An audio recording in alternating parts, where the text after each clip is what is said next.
Welcome, folks. Semi-original guy here, aka Mr. Kent from Advanced with Byweb, bringing you the Highlander Invitational matches. Here we have a couple matches from the losers bracket today, and we're gonna cover them and we're gonna see what happens here. I have not watched these matches yet, so it's gonna be a pretty good time, pretty interesting time. We're gonna see what happens. Okay. For some reason, I don't see my game. It seems to have disappeared on me. Where did it go? There it is. Beautiful. So today, we have Jimmy Kudo, player that I have already played in the tournament. And he is going up against... How do we pronounce this name? I'm pretty sure it's Zelinskig. We're going to call him Z. We're going to call him Z-Dog today. Anyways. Jimmy Kudo versus Zelinskig. So it should be a good one, folks. Not sure exactly how it's going to go. I mean, I already know who wins, unfortunately. But I don't know how they won. Or how it went down. So we're going to find out. But I also don't like the fact that this is all weird. Ooh, thanks for the sub. Was that Johnny? Thank you kindly. Now what the heck is going on here? Why is this like this? Stop. This just looks so weird. I hate it. Okay. Whatever, this is what we're going with. This is what we're going with. This is what's happening. This is what's happening today. Okay, cool. Turn off our little music here. So, I am very much hoping that this just kind of works. Very much hoping. But before we do, I gotta share this old stream in the old Discord. So, let's just go ahead and do that real quick. Also, for those of you that enjoy Advanced Wars content, I would like to recommend you to go check out my most recent video of H3il3nder versus H3il3nder. Very good matchup indeed. So, Disc, unfortunately, it would appear that Lou is going to be dropping out of the tournament, unfortunately.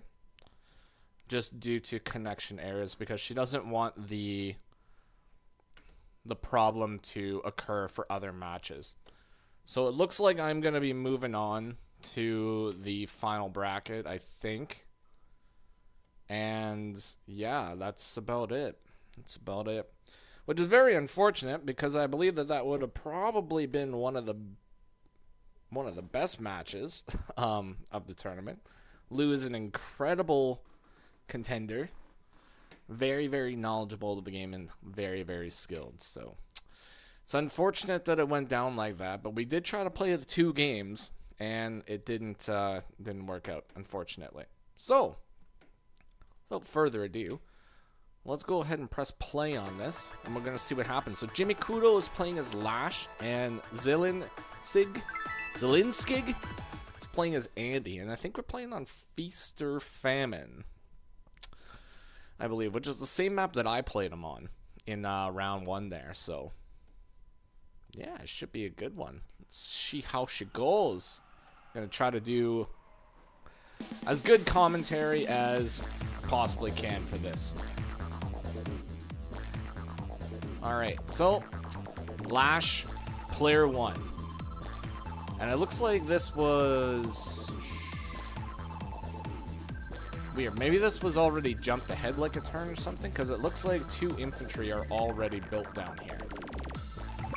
3 infantry are already built down here. But either way, it's just standard infantry games. This is a game, Highlander. This is Jimmy Kudo versus Zelinskig, however you pronounce his name. So yeah, this is one of the loser bracket games. Andy versus Lash on Feast or Famine. So yeah, Jimmy Kudo just came in with the standard infantry builds. So I mean, not really anything out of the ordinary. You know, standard infantry builds. You got to get them on the field. It's the most important thing, aside from medium tanks, of course. But looks like we are going up for this property right here, which is pretty good. I don't really see any other valuable properties to go for other than that one. Like, I'm thinking you could potentially, like, send it north right away, but whether or not that's, like, super important, that's another story. Now, this property, I think, for, Jimmy is definitely the most important one to capture first, because you do have a 3 capture chain over here, but this capture chain leads to this lab right here, which leads to this lab right here. Or an interrupt on this lab. Now, most likely the player is going to be able to get that lab no matter what, but you want to have an infantry up here in order to get this lab as quickly as you can, because it's like the most contested one.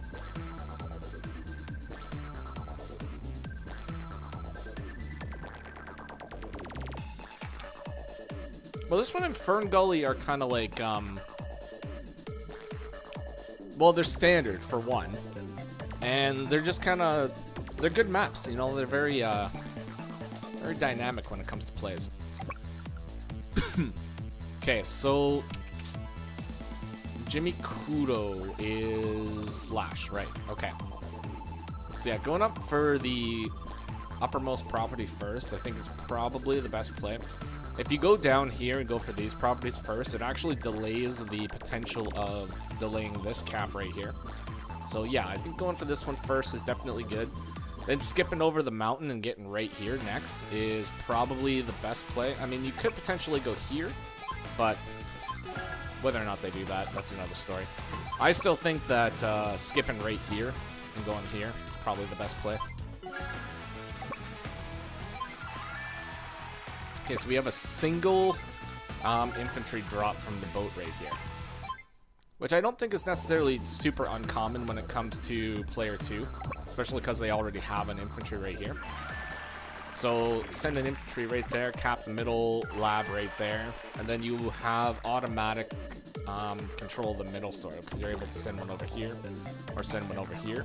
Denying these 2 labs right here is pretty critical in mid to late game, because you don't really want to be fighting over those labs. So I mean, if you end up denying it, then nobody gets the lab, and I mean, that's sort of a win in my books. I mean, the game's sort of decided for who can capture these labs first, I think. But we'll see. Also, Jimmy likes to take his time on turns, so we'll see what happens with this one. Oh, interesting play right here. So Jimmy decides to city skip right here, and actually is going right for this base right here. Right for the lab. So that's actually super interesting, because what he could do from here is potentially do another skip, go right for this lab right here, and then guarantee that he gets that property. Because there would be... yeah, there would be no chance of denying that if he decided to skip again and go right for that. And you're not really losing like a whole lot of income at that point, but you're also gaining the guaranteed capture of the lab, which is super nice.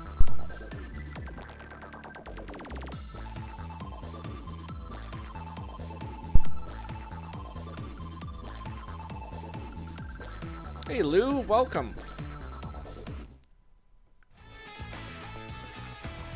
Yeah, Lou and I are gonna have a live game on stream one day whenever it happens to work out, so she can thoroughly beat me up some other time, so it's gonna be all good.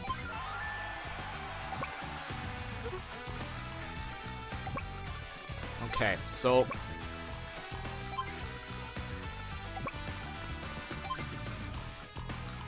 yeah, so I agree with this. So after you cap this property right here, you have to immediately go for this property, because it's kind of just the natural order of things, I think. I mean, you could potentially send it over here, but you're just delaying inevitable income, right? Now, I think Jimmy should probably just once again, just skip and go right for this lab. Because if he does that, then he's going to guarantee the lab while being able to counter this lab right here, which will put him ahead in income. So, I mean, personally, I think that's, like, the best play that you could do. Because at this point, you already have 1, 2, 3, 4, 5, 6. So you have 6 properties. So you're going to be able to get your tank no matter what, right? So you'll have your 1 tank. And then you have 1 turn of not being able to build a tank, so you'll have to go full infantry. And then, yeah, you'll be able to just kind of go from there, right? I do believe I remember hearing something about the map not being symmetrical when they created it. So let me see if I can find out what's wrong here. That's there, that's there, that's there, that's there, that's there, that's there. That's all good. That's here, that's there, that's over there.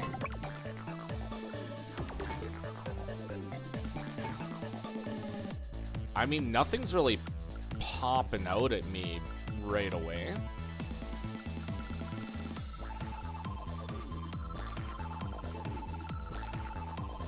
Player 2 weak side doesn't have their rightmost lab. The rightmost lab. I mean, this one right here? No, that's left. Right. Oh, yeah, they are missing a lab right there.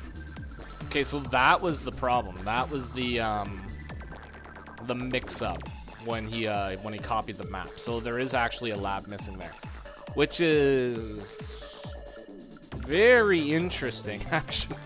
That's actually quite a pretty big blunder right there, actually, unfortunately. I remember them talking about it in the Discord when that was happening, and they kind of just decided to play out the game anyways.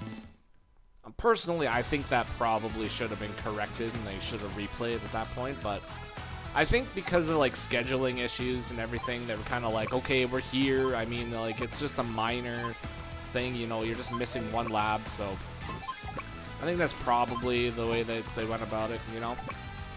Either way, H3il3nder there was willing to just go at it anyway, so.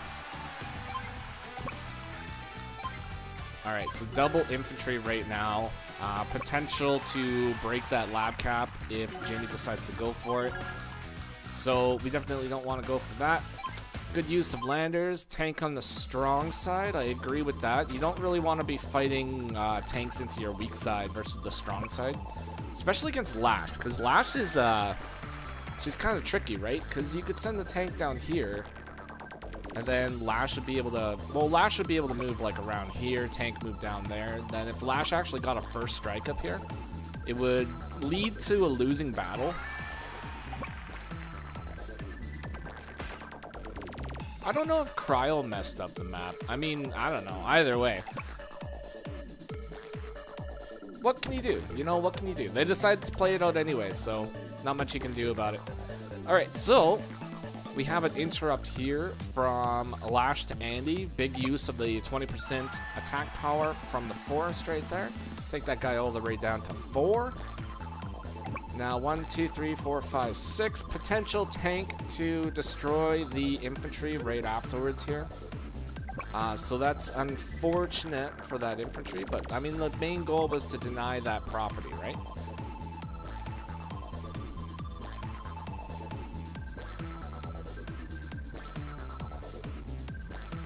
I mean, this tank just has to go full send up here, I'm pretty sure.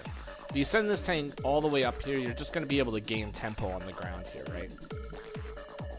I mean, this tank can only maximum move to the forest, I believe. So that's 1, 2, 3, 4, 5, 6. Yeah, so tank would only be able to go to one of these 2 squares right here. So you move that tank all the way up here, perfectly fine. You could move it in the middle and sort of threaten the middle too. I mean, it could go either way, but I mean, a full force push right here, I think would probably be the best.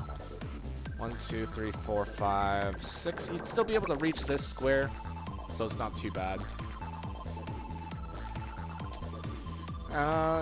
infantry going in for this cap, I can only really see bad things happening.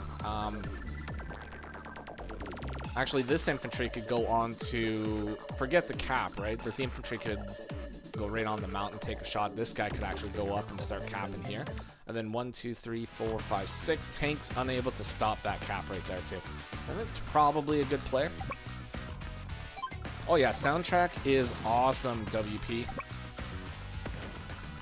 You can't go wrong with the Reboot Camp soundtrack. It's definitely one of the golden points of Reboot Camp. The music is beautiful.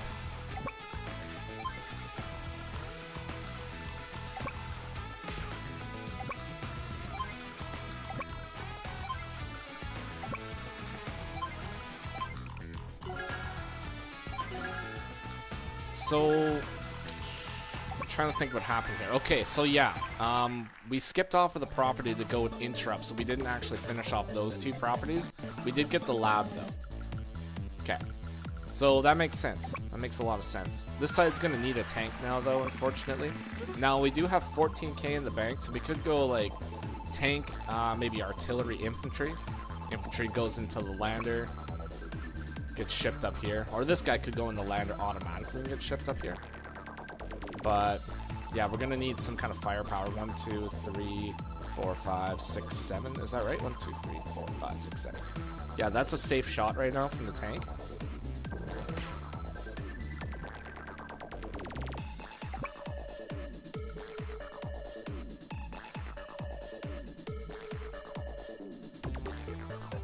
Is that a good move? Yeah, I don't know. You know what? I don't think that's a bad move right there. We managed to take out the infantry. You don't want to keep anti-infantry alive, or anti-units in general alive. It's really just not a good time. If this guy did decide to go down here and attack this, then we can loop around and get the firepower bonus from the forest. Although if I'm a betting man, I'm going to say this tank is probably just going to go sit on this property. He's going to build another tank, forcing this tank to retreat. Or maybe even go in the middle. 1, 2, 3, 4, 5, 6. Could potentially go on the lab, take a shot at this guy. 2, 3, 4, 5, 6. Depends on where this tank goes, though.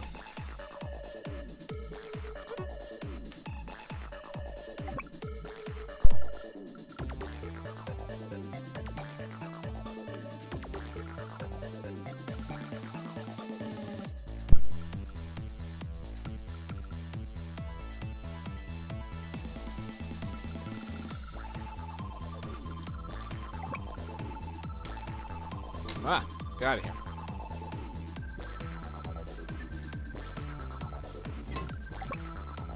Yes, that's very nice, computer. I don't care. There we go. Okay. Double infantry load. Maybe infantry on HQ threaten this property right there. Infantry onto forest would do the exact same thing too. Plus allow movement over here. Actually, I think infantry on forest would be a little bit better, because it'll be a little bit closer over here.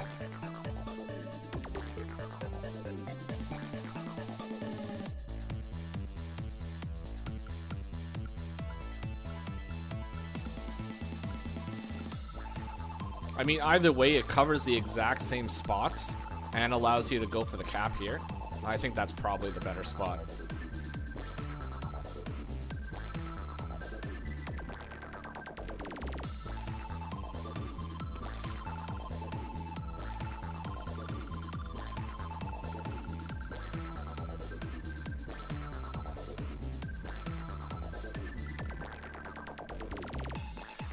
Yeah, tank hardy infantry.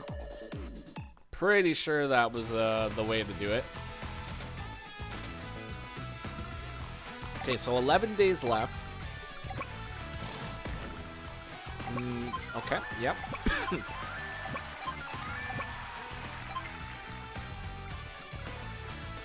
So he's probably going to go tank hardy infantry as well.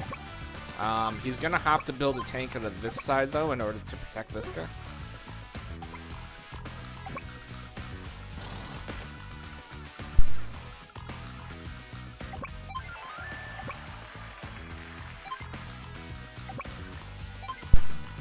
It's really kind of the only option right here. Because 120% firepower versus this tank right there is a bit much. Yeah, okay.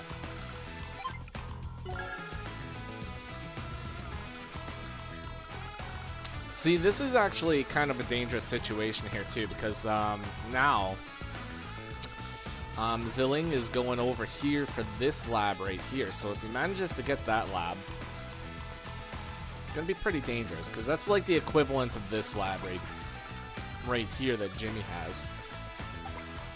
And we're still pretty like behind on getting these properties here too.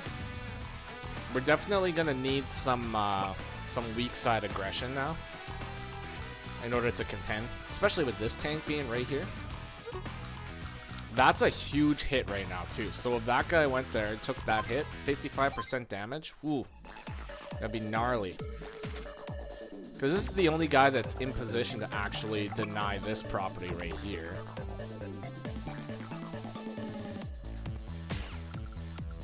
Yeah, so that is a fair hit. At this point, I probably would have just let him take that property. I don't really think it's super good to lose another infantry over here on the weak side. Now, I could be wrong, but you have a lot less units over here, right? But I guess he is about to shift these units over here, so it's not a terrible idea.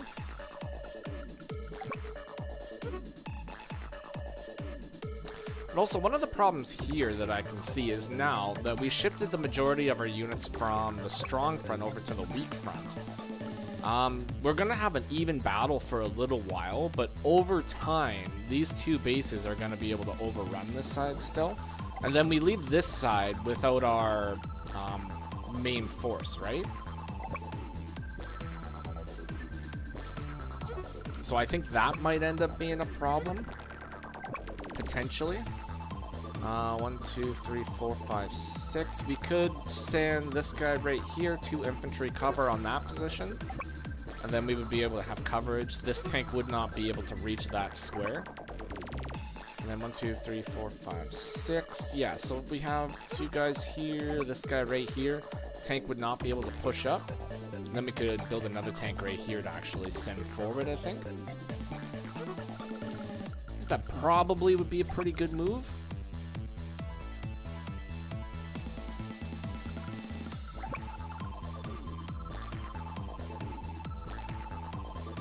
And it looks like that might be the play that Jimmy is planning on doing here.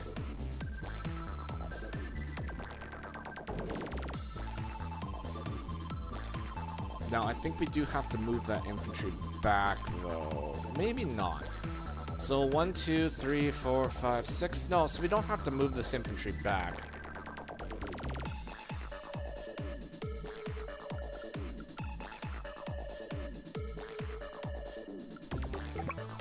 I just like the symmetry of having them right beside each other. I feel more safe when they're sitting beside each other. I think that might be it.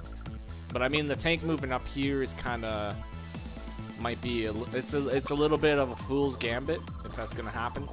Tank moves up there, already shot, tank shot, one tank down, and then I mean this tank could potentially move in too, but it would be a tank arty versus one tank battle at that point, including whatever he decides to build that turn too.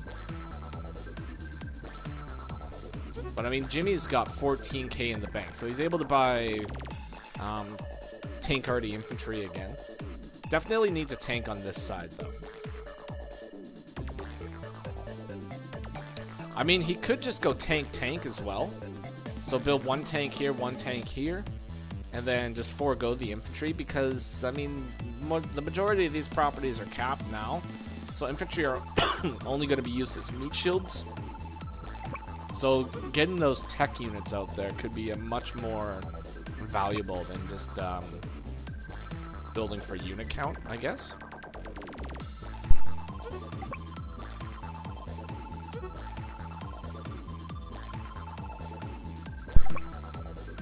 Pardon me, folks. I'm just dying, so if you hear me muting my mic a bunch of times, You know, it's just the way it is. Apologize for that. Jimmy, don't forget to cap that guy down there. It's looking awfully lonely. Awfully lonely. He's right there. Just get him.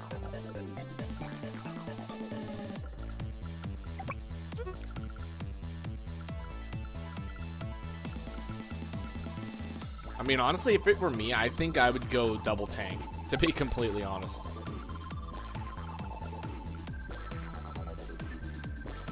Once we cap this property, we're good. This infantry is going to be able to go here, cap that next turn, so that's good. I would have probably liked the tank to maybe go right here instead. Because then we would be 1, 2, 3, 4, 5, 1, 2, 3, 4, 5, 6. We'd be able to get to that square right there. So if this tank went over here to destroy this infantry, then this guy would be able to move onto that tile, be able to counterattack that guy. So I think moving over here is a little bit counterproductive over there in the corner. So yeah, maybe this tank needed to move here because that would have been much more of an immediate guard to this guy right here. Now this guy technically is 1, 2, 3, 4, 5, 6. So this guy technically does cover this tank. So it's not too bad, but he's kind of needed over here on this side for if this guy decides to move down here, I think.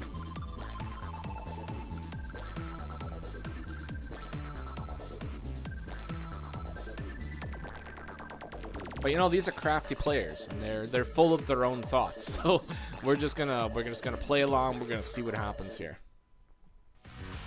Okay, so day 7. Mr. Andy, Handy Andy, ready to go right now.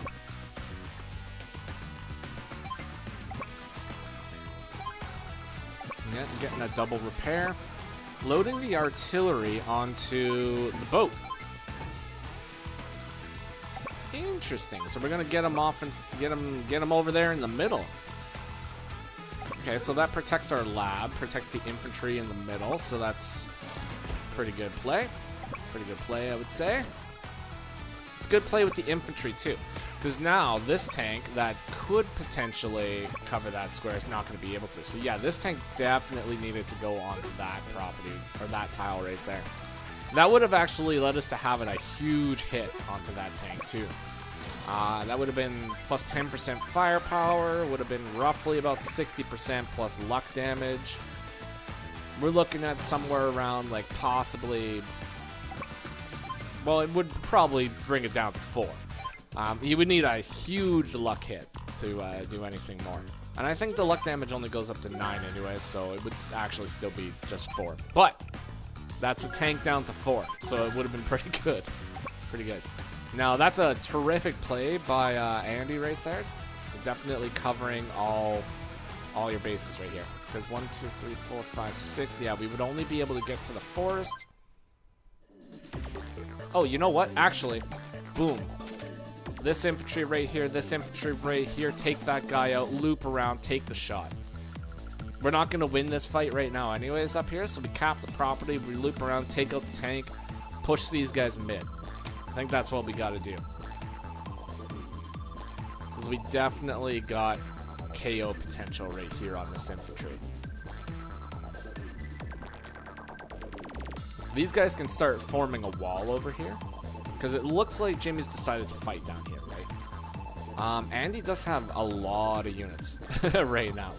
So he's got very, very good map control. But if we can manage to take out an infantry and injure this tank so he's got to run away, I think that would be a pretty good move. And this recording is 1 hour and 33 minutes. I just realized that. Holy moly. This is going to be a long one, folks. Alright. Makes sense, because Jimmy he takes his turns pretty slow. He likes to think everything out. So that does actually kind of check out. Alright. Super Jimmy decides to go.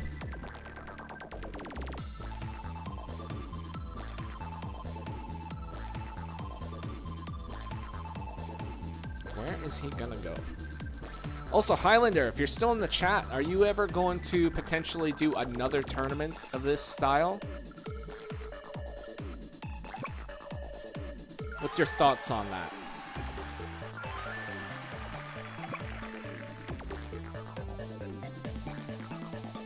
I mean, despite a couple like minor flawbacks here and there, I think it's been pretty well received by most people. So, you know, I think it would be a good time if you decided to do another one sometime.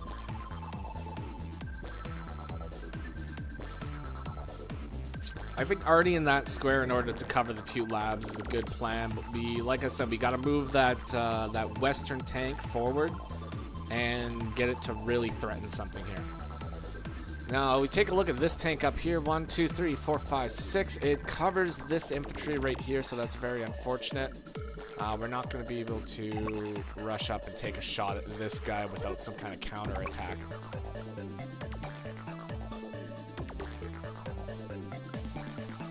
No, don't do it. Attack with the infantry first. Don't do it. Don't you do it. Don't you do it. He might do it. I don't know.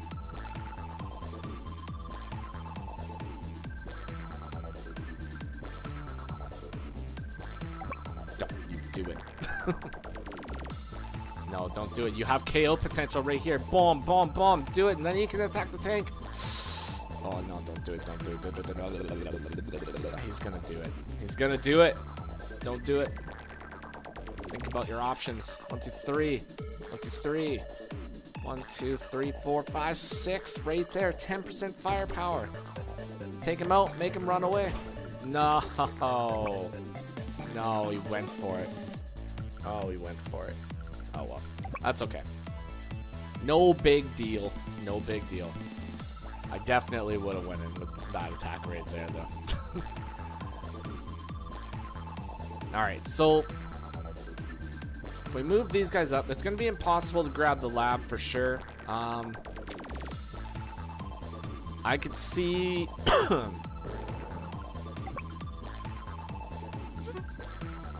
1, 2, 3, 4, 5, 6.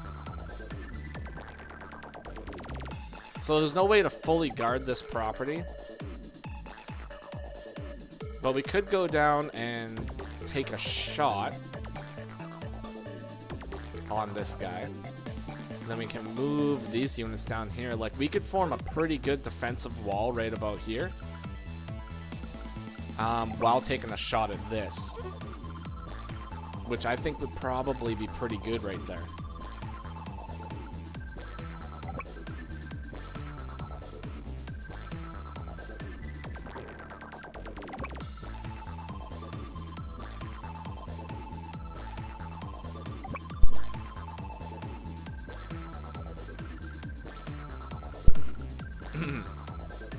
Okay, so we're gonna guard the lab for main cap. That's what it looks like here. So who's winning in properties right now?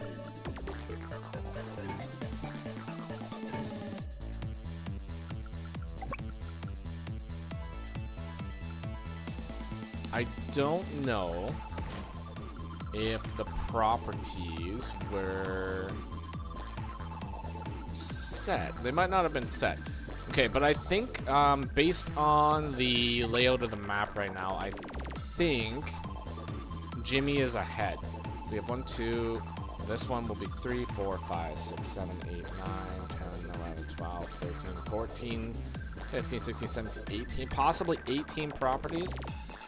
1, 2, 3, 4, 5, 6, 7, 8, 9, 10, 11, 12, 13, 14, 15. Is that right? 2, 3, 4, 5, 6, 7, 8, 9, 10, 11, 12, 13, 14, 15, 16. 18 to 16 potentially, unless I miscounted that, but I think it's 18 to 16 right now.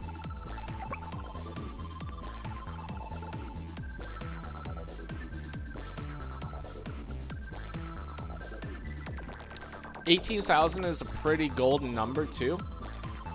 You're able to buy 2 tanks every single day, and then what is it? Every 3 days you're able to afford 3 tanks. So you're able to get your infantries on the field, and you're still able to get your tanks on the field. And then eventually you'll be able to just put out an extra tank every once in a while.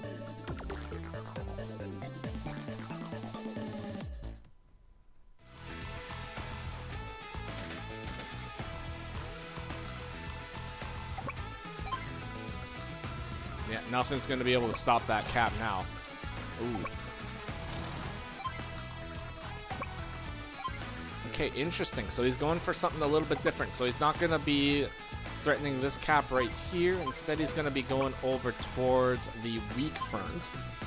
Taking a shot on this tank right here. Which is not that bad of an idea as well. So we take a shot on that tank right here. Potentially these guys might even swing over here to the mid. Form a big death ball right here in the middle. And this artillery would prevent anything from really safely KOing this.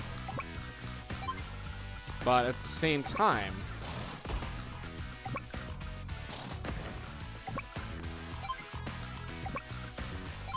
yeah, that's pretty rough. That's pretty rough right there.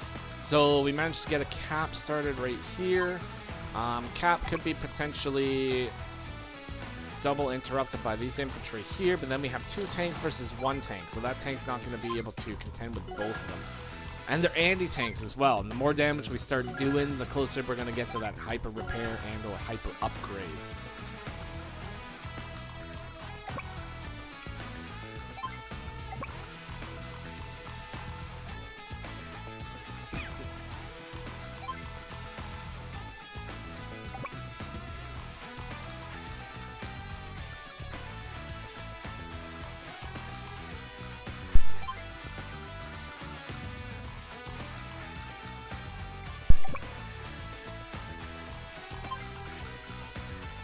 So with 9 days left right now, put ourselves in a pretty dicey situation. So we have 21k on the field. Definitely need to pump those tank numbers up, I think. Artillery are good, but with a small map like this, unless you actually get that initial line going, initial line of defense, the artillery are kind of just sitting ducks, right?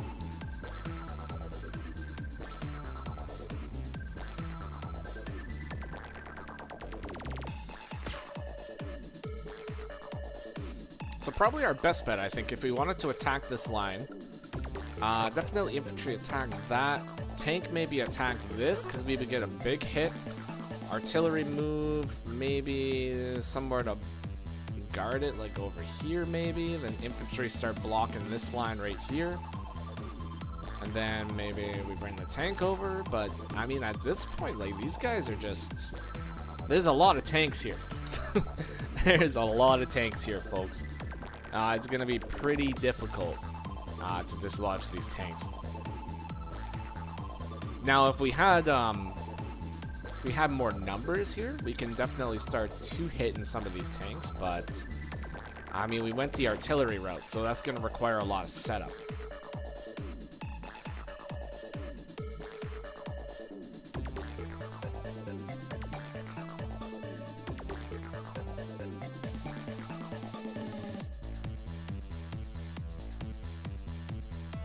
But in the meantime, we get to jam to lash music.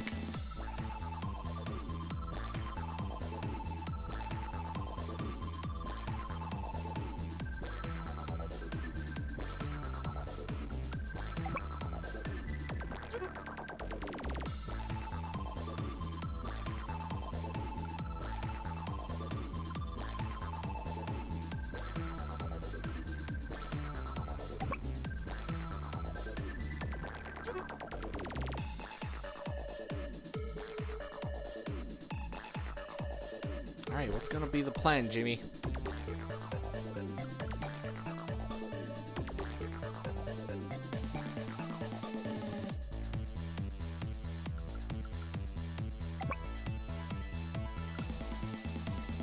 You know, okay, so this is gonna sound sort of maybe a little counterproductive, but at this point, there's pretty much like no way to safely attack into this line, right? So I think what you might have to do, 1, 2, 3, 4, 5, 6. We might have to like pull back to around like maybe the HQ area. 1, 2, 3, 4, 5, 6. So artillery would not be able to reach that square. But we pull back to this area, put our artillery right there, put our infantry right here, block this way, pretty much block off all the way up to this spot right here. Then we might have to just build up our forces. And then kind of hope that maybe Andy just, like, you know, yeets his way into the line, and then you're able just to get a whole bunch of attacks.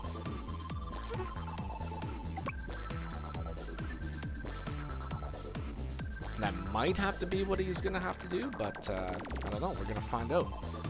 We'll have to just find out here, folks.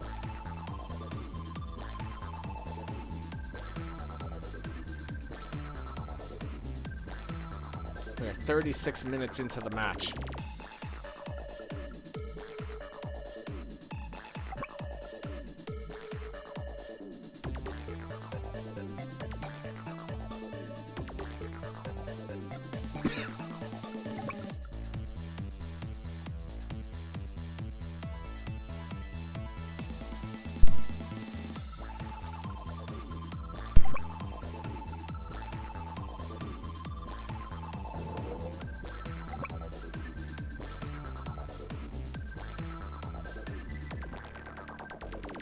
Is that another tank right there? Yeah, it is another tank. Okay.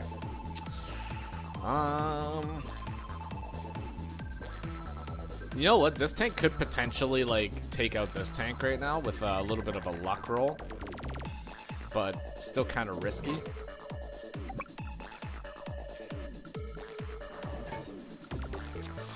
Interesting. So we're going to bring the tank over to this side.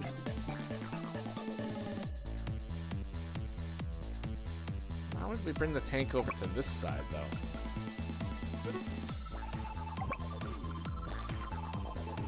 Yeah, that would be the square that you want to attack from for sure. It's out of arty range, and it's out of immediate two-hit range. So I mean, if we're gonna attack, that's the tile to do it from for sure. 5% no firepower bonus. Not really gonna be doing too much.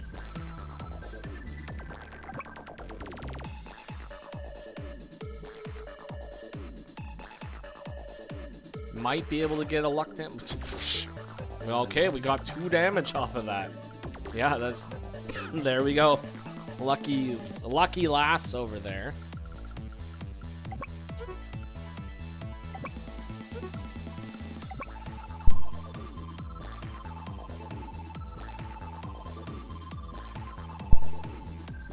My God.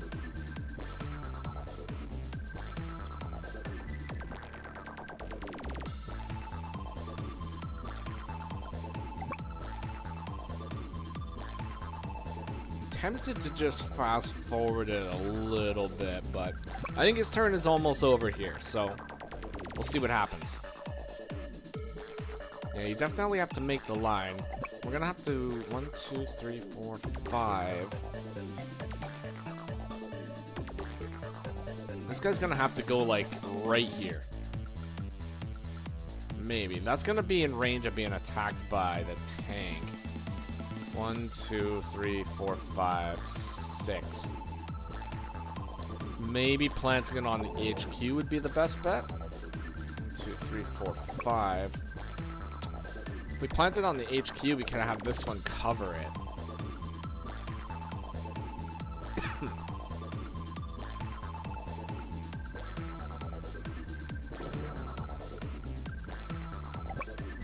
So are we going to go on the HQ, or are we going to defend this spot here?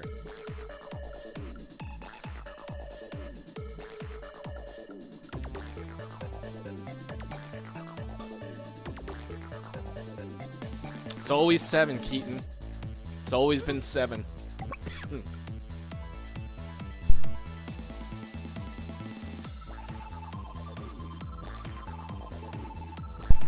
My God.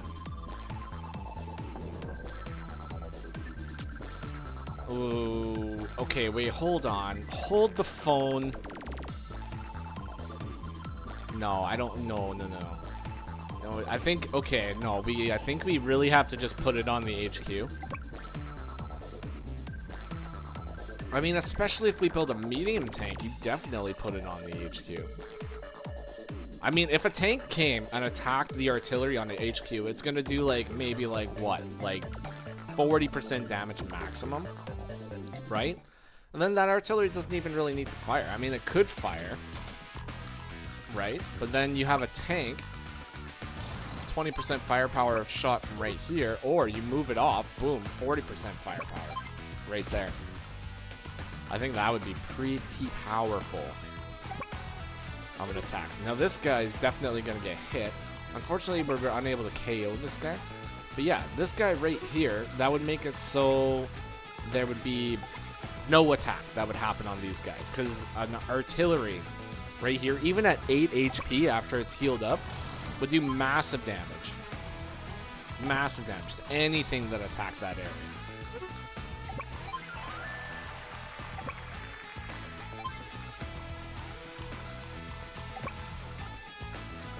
But I do like the classy medium tank from from Jimmy over here. So, you know, you guys know how I like my medium tanks, right? Gotta get them on the field.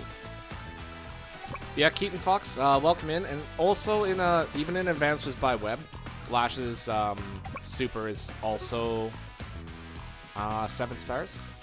Always been 7 stars. Train Tactics always been 4 stars. A little bit too many stars for Train Tactics, in my opinion. I think Train Tactics would be a solid 3-star power for what it does. But you know, you never count out a good Train Tactics, because you can get some sneaky stuff happening with that.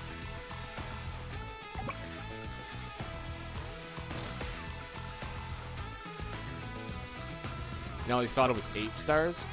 Oh lord, that would be far too much. Far too much if it was 8 stars. That would be something, man. That'd be something. I think Lash would immediately go down to, like, I don't know, like tier 4.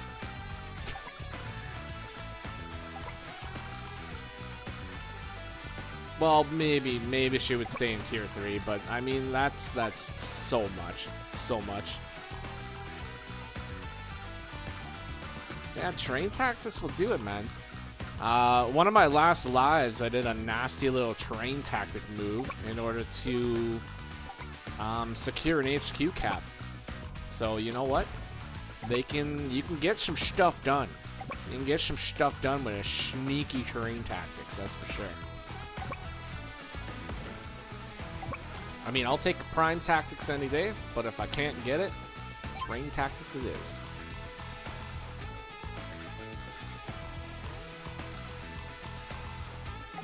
See, now imagine if we had that artillery right here. See, that would be pretty cool right about now.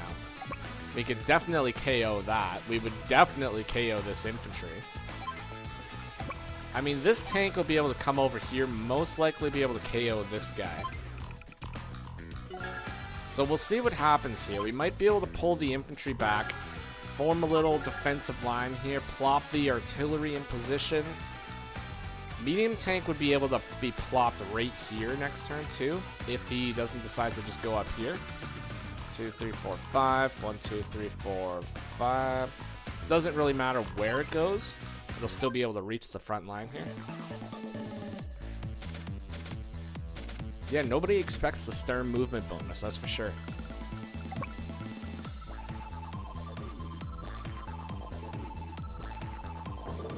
Lash is just a mini stern with vastly unpowerful powers, I guess. You know? That's it. That's all she's got. Although I will admit, Lash's day-to-day is very effective on most maps. In order to win as Lash, you basically just have to play your day-to-day very well. That's like the only way to do it.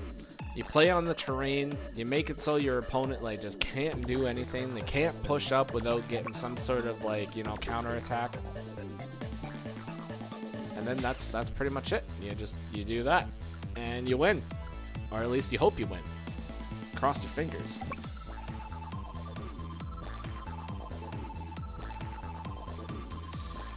I don't really think we want to lose that terrain.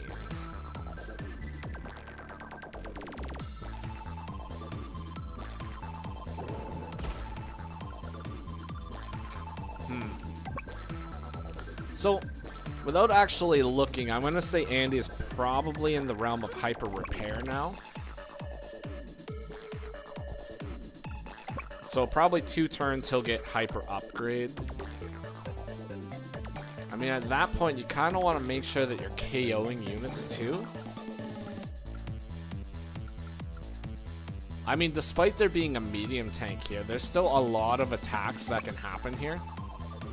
So, like, there's a medium tank, but imagine, right, if, like, all these tanks just decided to push in this section here, take out a tank, take out the infantry, because this infantry right here will be able to take out this guy would probably just leave, and then we would have a 2-hit, potentially with a 5 and maybe a 5. That might not be a full KO, but I think this little section here will still be able to push in here and hit it pretty hard. Or, I mean, they might just decide to completely forego this section, and all these guys just might decide to go down here. So, it's pretty risky. But, I mean, I don't really mind this position too much. I think this guy needs to go right here in order to protect this tank, though. They could go up here to protect this tank. I don't know. It's a tough call. It's a tough call. Maybe up here is a little bit better.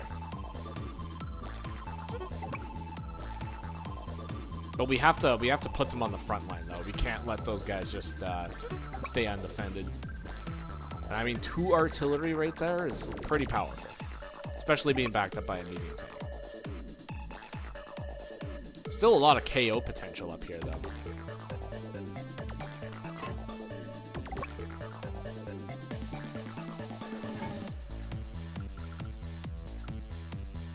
But Andy is going to get that hyper upgrade pretty soon. I think once he caps this property here, that's going to put him even, I believe, for income. Or maybe not. No, I think he'll still be behind. By a little bit.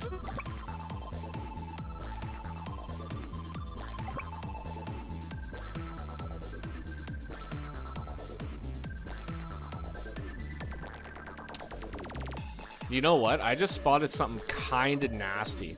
Okay, so I'm not, like I said, I'm not quite sure like where his power meter is sitting at the moment, but imagine if he got his power meter, right?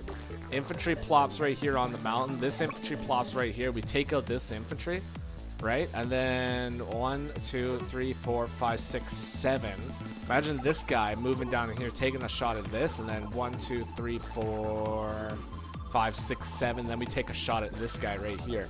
That's a serious potential threat that could happen with a hyper upgrade. So potentially, if we can get charged on this side from just attacking a few units, we can pretty much completely infiltrate this area and begin 1, 2 caps on 2 labs right there. That's pretty dangerous.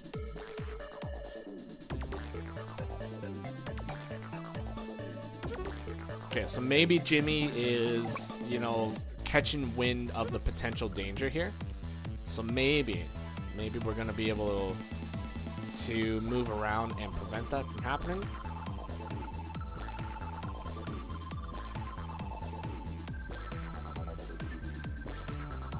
I just gotta take a look and see like how close Andy is to hyper upgrade. That's really like the most important thing right now.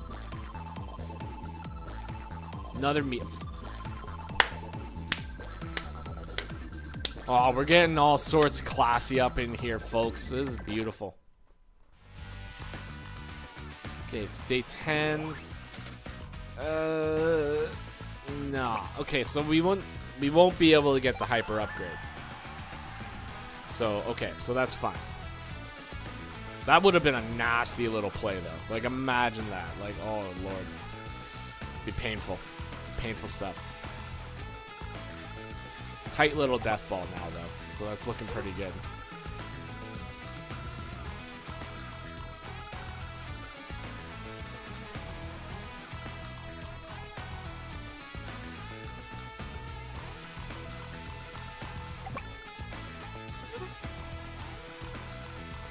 Now, do we have any way to potentially break in here and do some damage?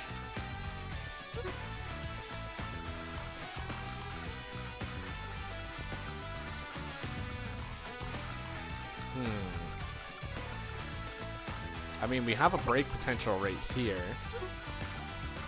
We might, actually, we probably would have break potential on the corner here. I don't know. You know what? There is some potential here. But if I was Andy, right now, we're about a day away from actually having our hyper upgrade. So all these injured units, all the 2 HP dudes and the 4 HP dudes, pull them back. I think we need to just pull those guys back a little bit.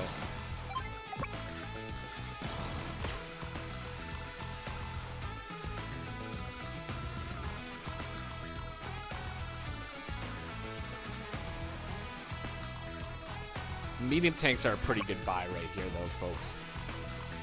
I mean, they're pretty slow and clunky, but oh my god, they are classy.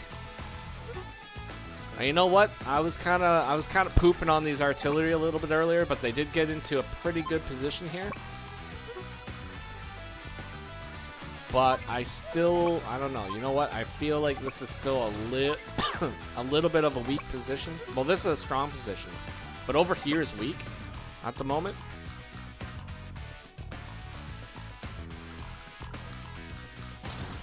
Oh.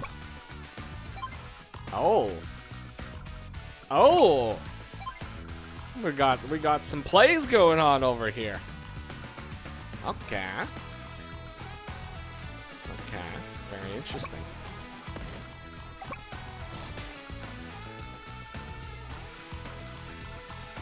No, well, we got a potential hit on this tank for free too.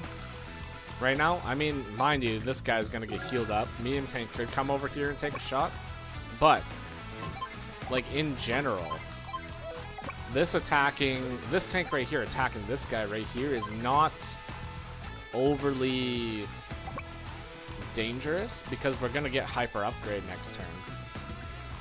So we just heal up anyways.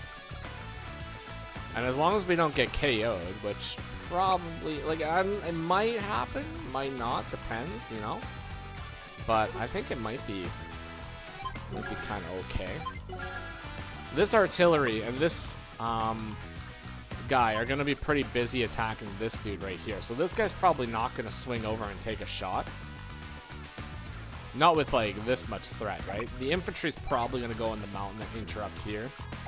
But if we do that, then we lose our only coverage right there. So that's kind of tough. And if this guy swung down here and took a shot at this guy could swing right over here too.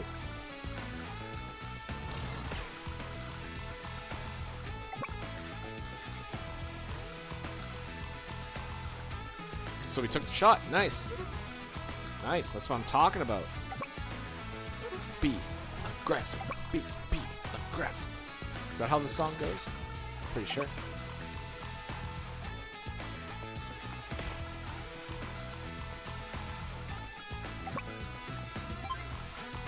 So Andy showing absolutely no fear of the classy medium tank right now. He's just going up and taking those shots. Combining. Join capping on that lab right now.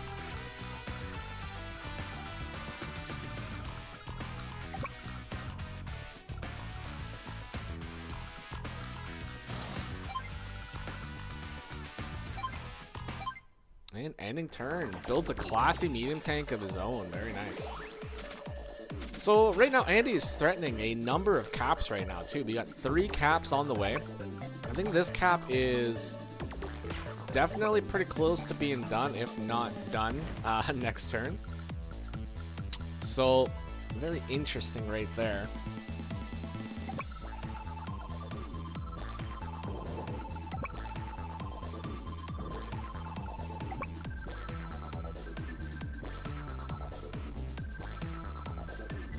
I think this medium tank needs to focus on maybe taking out this tank right here. I think that might be a good idea, potentially. Oh, I hope we get... Yeah, okay. Good. This guy's got to swing over and take out this tank, otherwise that's going to be a 6 HP tank next turn too. This guy probably, I don't really think this guy should have gone over and gotten the heal. I think the one real immediate threat right now is just trying to get those KOs on these units right now.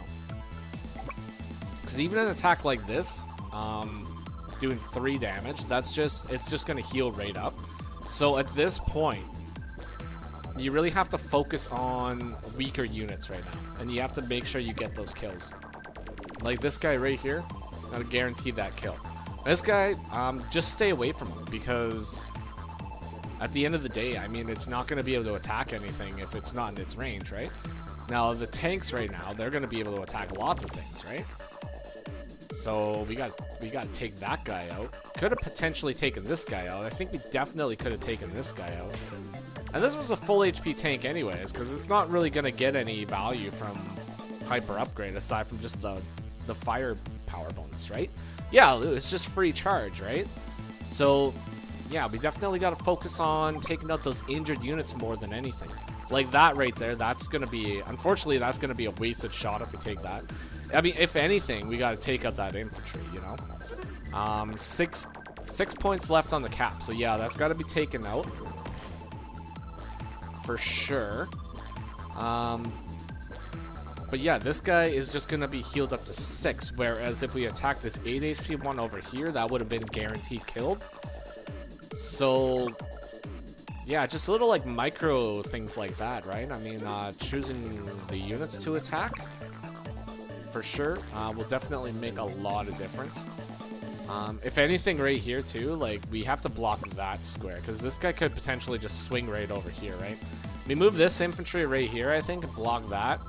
Or like block right here, so that this guy can't just 1, 2, 3, 4, 5, 6, 7 his way over to this 9 HP dude right here. Yeah, I think it's probably just inexperience versus Andy. You know, it's tough. Andy's a tough dude to fight against. I mean, it's not easy by any means. That is, yeah. Okay, come on, take him out, take him out, take him out, take him out. Just do it. Okay, good. Nice! Nice. That's what I'm talking about. And you gotta guarantee those KOs, man. That's what it's all about. Now, I do kind of fear for this side right now. We need to, like, pump out a classy medium tank over here on this side. Because if we don't get something over here on this side, small tank, it's not bad. Not bad. Probably would have went with the classy medium tank. At this point, this side's not really doing too bad. Like, the 2 medium tanks over here are going to carry this side for quite a bit of time. Definitely need a medium tank over here.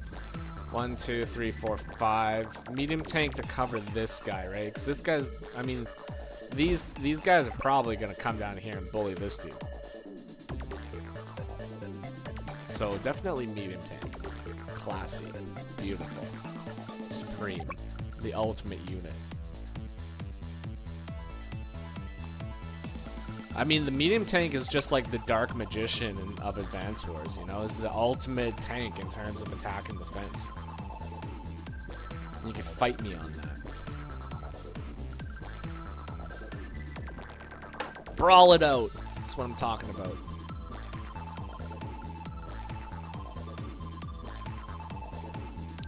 I mean, tank Artie right now is probably the only play you could do. You could just go infantry, though. Save a little bit of money for next turn. I mean, if you save a little bit of money for next turn, you could plop out a big old stinky Neo tank over here on this side, too.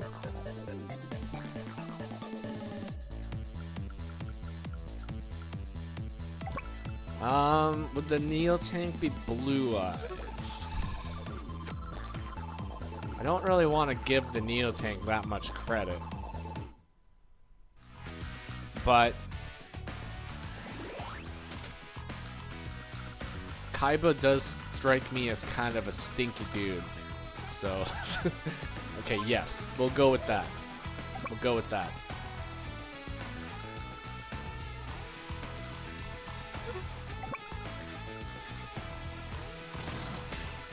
Yeah, so right now you can automatically tell that Z here is definitely a guy that has played Andy before. So that trade that he just did right there, effective all the way down to 5, so it basically just nullifies all damage done right there. What would that be then? Like the Blue Eyes Neo Dragon? Ugh, hate it.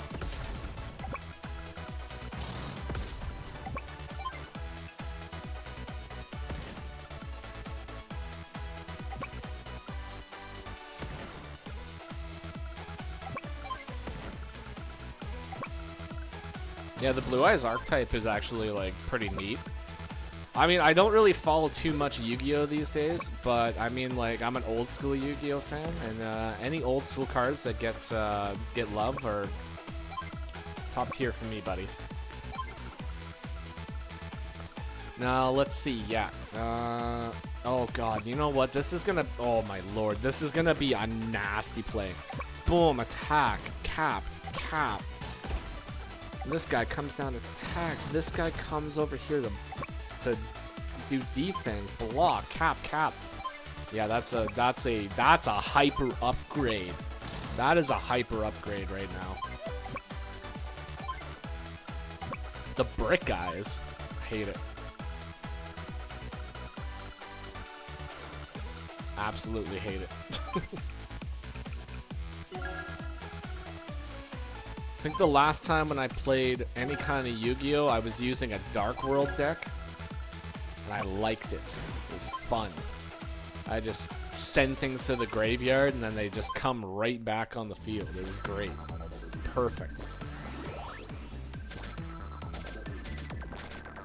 All right, we're gonna have a Prime Tactics. So that's gonna be a Prime Tactics. We base skip for a Neo Tank though.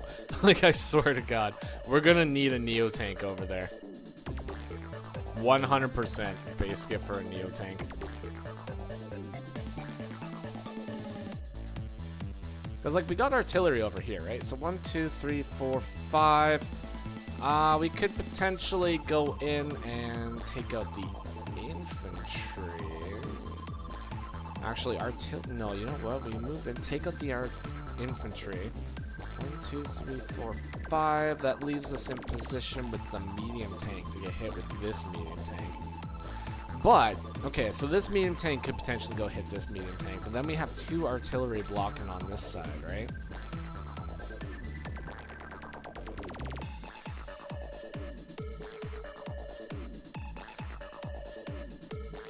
Boot Camp has no Mega Tanks. Mega Tanks were created by Green Earth in Advance Wars Dual Strike as the ultimate unit, which is just 3 medium tanks in a coat. But they are a Green Earth creation in Reboot Camp. Most likely overlooked. You know, the creation of them was probably supervised by Jess, who also got an extremely powerful boost in Dual Strike. So, you know, if you're ever playing some Dual Strike, pick Jess, man. Pick Jess. You're gonna have a good time.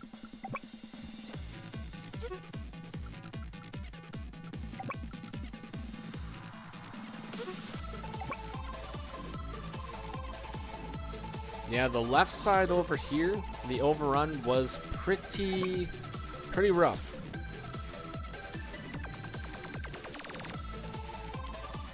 Pretty rough, that's for sure.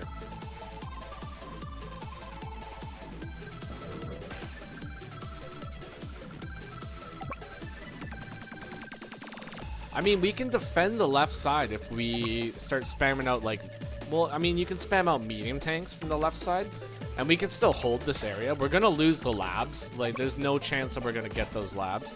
And there's 5 days left, so it's probably gonna not be too good from losing the labs for sure.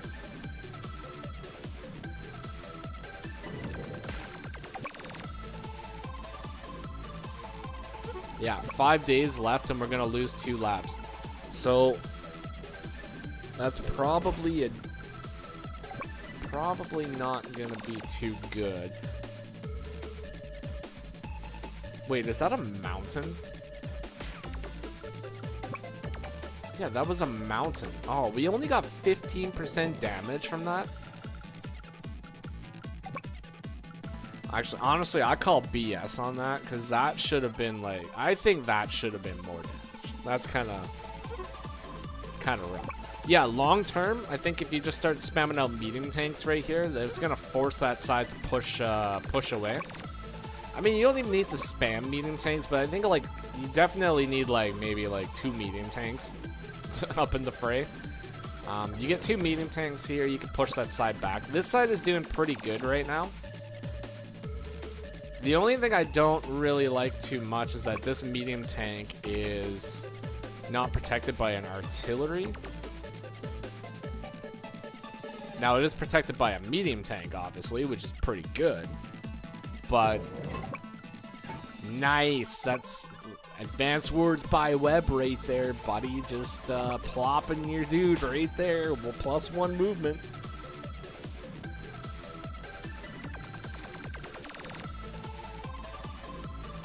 Yeah, the no comm towers definitely makes a huge difference in this game. And actually, I honestly think, I mean, Andy is much more powerful in this game than people actually think, right? Because the fact that without comm towers, you lose the 2-hit KO potential that is really, really common in Advanced Wars by Web. So his units stay alive a lot longer. Andy suffers a little bit when he starts fighting people like Max. And that's pretty much about it. I mean, Max, obviously, like, you know, anybody that has the 120 stat, he tends to do a little bit less good against because they have that KO potential. But in addition, like, Andy also gets the plus 120% firepower when he uses Hyper Upgrade. And in Advanced Wars by Web, he only gets a plus 10%, I believe. So he actually gets more firepower when he uses the Super Co-Power in this game than he does in Advanced Wars by Web, which also makes him a little bit more powerful. Big old plopping 49% damage right there. Oh boy. Okay, so this isn't actually really like too bad. This side's still gonna be able to be won, right? I mean, medium tank, attack medium tank, attack this guy right here. We guarantee that kill. Tank moves in, hits the artillery. Artilleries move in, block these units. Like, we still won that front for sure. But yeah, Jimmy is running out of infantry right now, so that's another problem.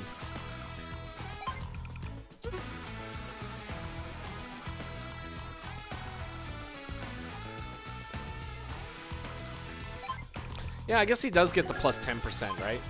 But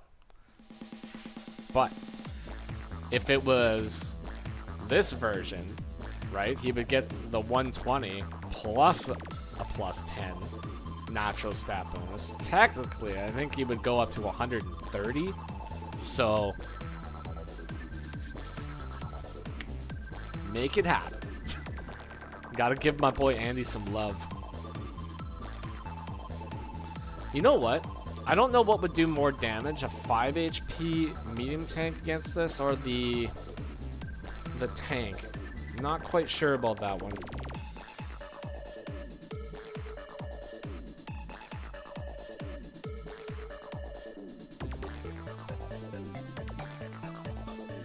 Yeah, Eagle benefits huge from the opponent not having comm towers. I mean, any of the stall COs benefit a lot more. Like, Olaf benefits a lot more too, because, I mean, if you can't break his walls and he can just stall forever, boom, Winter Fury is gonna just, like, wreck your day. Same with Drake too, to an extent, you know?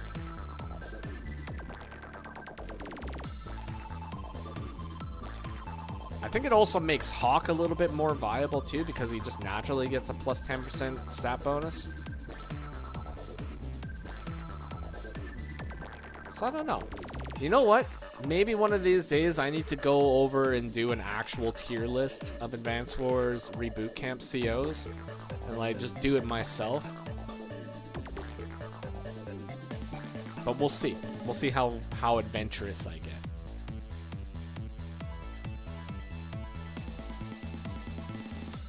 Yeah, and Adder actually gets a debuff in this game without comm towers because he relies heavily on getting comm towers and getting extra firepower.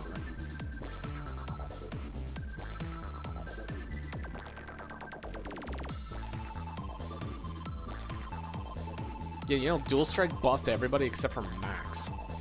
I'm telling you, man, Max just like took debuffs in every single game.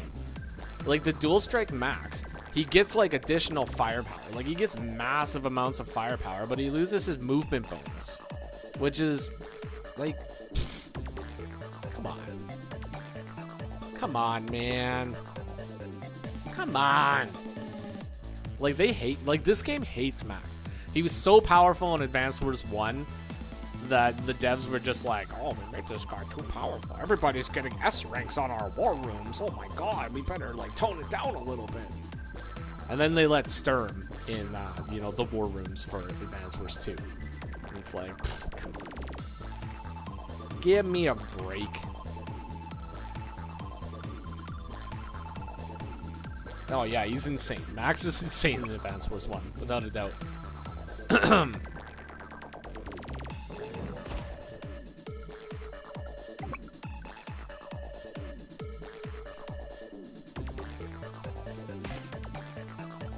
You know it's gonna be kind of nasty here? Okay, so... Oh my god. Get out of here. Stupid thingamajig. Okay. Pretty nasty move here is we are... potentially... Well, I guess there's the medium tank here, so I can't quite have him. But we could potentially, like, block this side in here pretty soon. Medium tanks, yeah. That's my boy, Jimmy. Jimmy Kudo. The man with the medium tank.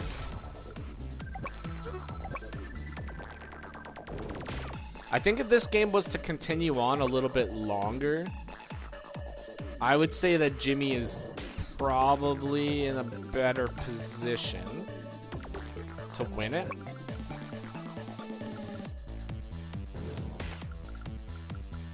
One, two, three, four, five, six. Yeah, medium tank attacking this is probably the better idea.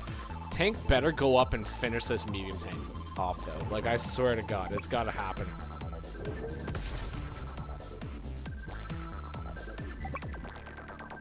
Okay, Lou, remind me, what are Lash's changes in Dual Strike? Because I never actually really played too much Lash in Dual Strike. So I'm a little bit unfamiliar with her changes.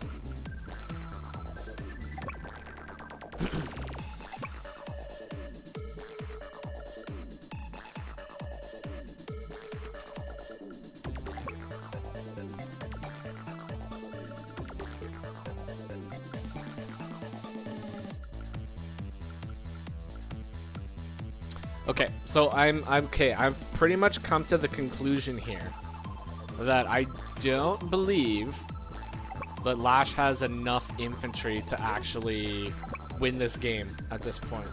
Now, I'm just kind of like ballparking it here, but these infantry are at least 1-2 days away from capping this.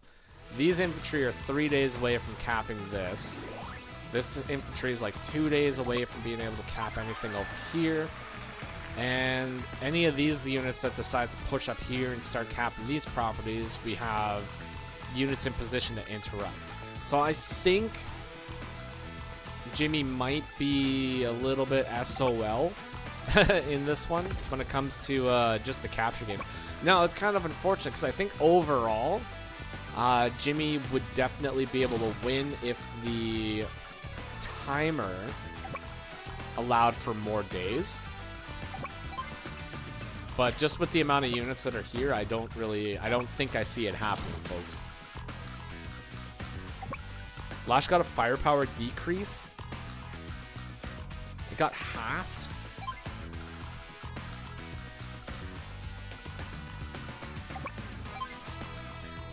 It's like, what is Advance Wars even doing? What are they even doing? Oh, that's nasty. That's gonna be pretty bad. Going in for another cap too. Yeah. At this point, all he's got to do is he's just got to injure this infantry, and then that's pretty much it. If we can injure that infantry, then that's kind of the last hope to get up here.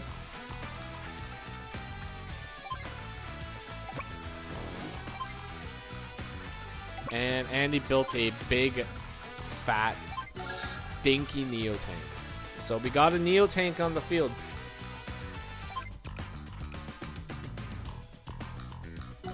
Can by 2020 is much more manageable than the 130 can by. So I definitely agree with that change. I mean, that's the same as the Advance Wars 1 version of can buy, right? He's 120 for 120% the cost, right? Or for 20% more of the cost. You know what I mean, right? So I mean, that makes sense. It is a change that definitely makes sense. I just want, okay, I gotta see how much firepower or how much damage this artillery is gonna do against this tank, because it's gonna be wild. I mean, I'm estimating probably like 90% at least.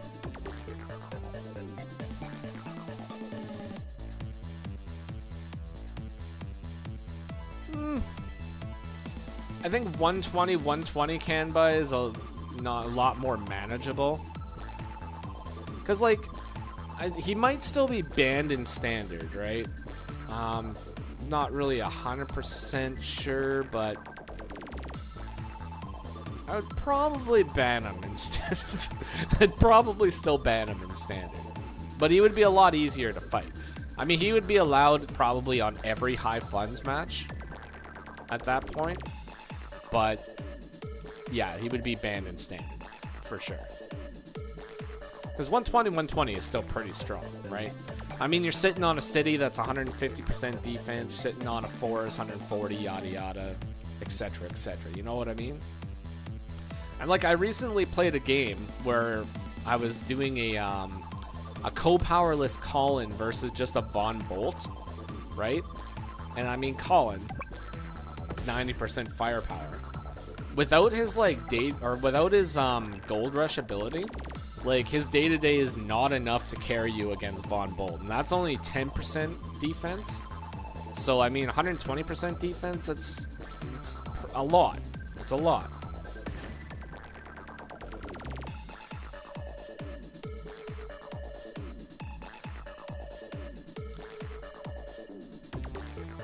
Yeah, he would still be banned in standard, like 100%.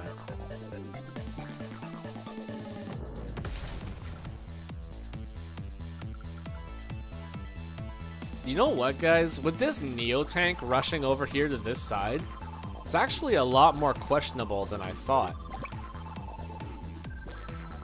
Especially if we attack that infantry. Ooh. We have a little shot action over here. And Jimmy doesn't have enough funds right now to actually build a Neo tank. I mean, technically we could. We could potentially have the funds because we could join the medium tanks together and be able to afford a Neo tank that way.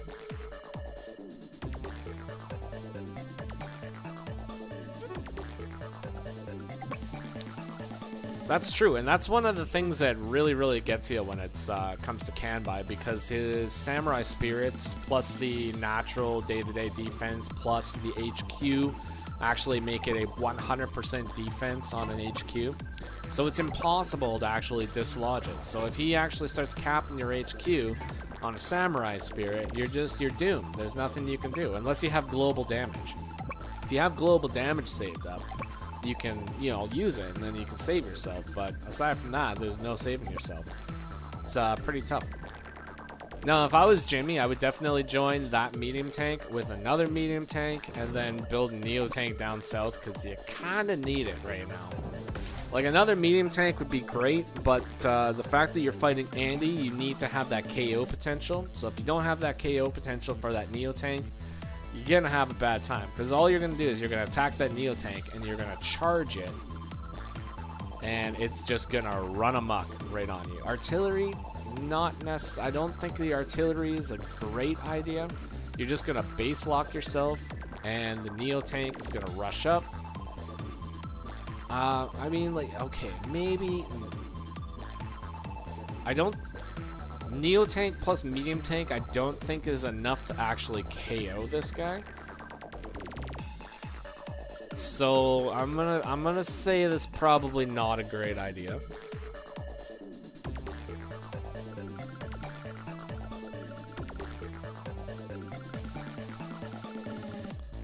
Maybe not the best idea, but it's an idea, you know? Sometimes we don't have the best ideas, but if we can at least have some kind of idea and some kind of a plan, you know, maybe things won't be so bad.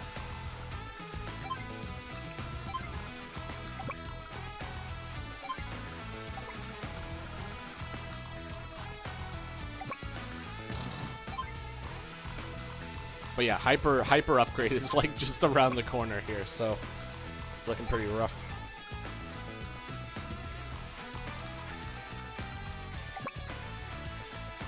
Like maybe. So lash bonus would be 130. That might. I think that might take the Neo down. I think it might be a luck roll, right? It could potentially take it down to maybe 6. But if it's at 6, then the medium tank might not be able to finish it off. Because medium tank usually does around 38, 44 damage, I think, against a Neo tank most times. I mean, I guess he would have this firepower bonus. Maybe with the 2 firepower bonuses, it could have been possible. But I mean, as you can see here, it's kind of been blocked off here. So, that is a mean block. That is a mean block. Hyper upgrade.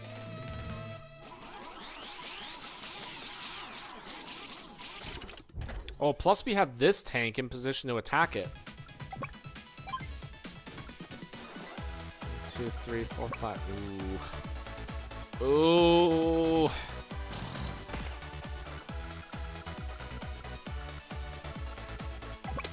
Ouch. Ouch. It's a mean attack. And he's a very mean man. He's a very mean man.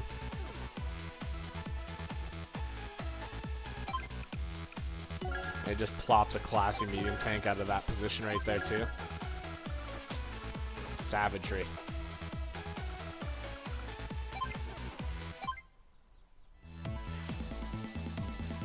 Yeah, so he's already locked the base. He's threatening 2 caps, Neo tank right here, and block the base with the tank right here. So, yep. You know what? Maybe if we prime tactics, we might. Yeah, C7 right there. That's what I thought. Oh wait, no, it's already at 7. Okay, so maybe it would have taken it down to 5. No, it probably would have just taken it down to 6. If we had the 130% firepower, then yeah, maybe it would be a KO, but I think it would still be a roll.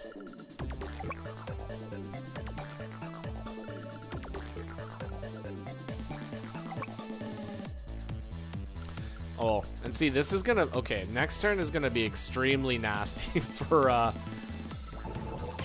Andy too, because I think without a doubt we're gonna be able to completely overrun that weak side base. So it's gonna be a bad time. It's gonna be kind of a bad time over there.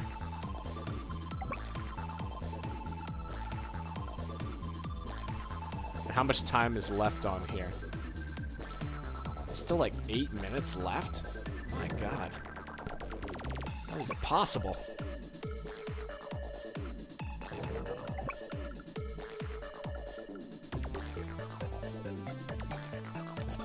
Well, I really hope Edmonton's not going to blow the lead. Gotta root for my Canadian team. Okay, guys, speaking of Canadian teams, so For those of you that are on Advance Wars by web, you know, the voting has started for the new Advance Wars army that's going to be added to the game. My Canadian hockey players did not make the cut. So I'm very, very sorry about that, folks. Unfortunately, some people just didn't think that the Canadian hockey players were good enough. So we're not going to be getting any Canadian hockey players on Advance Wars by web. Maybe next time, folks. Maybe next time.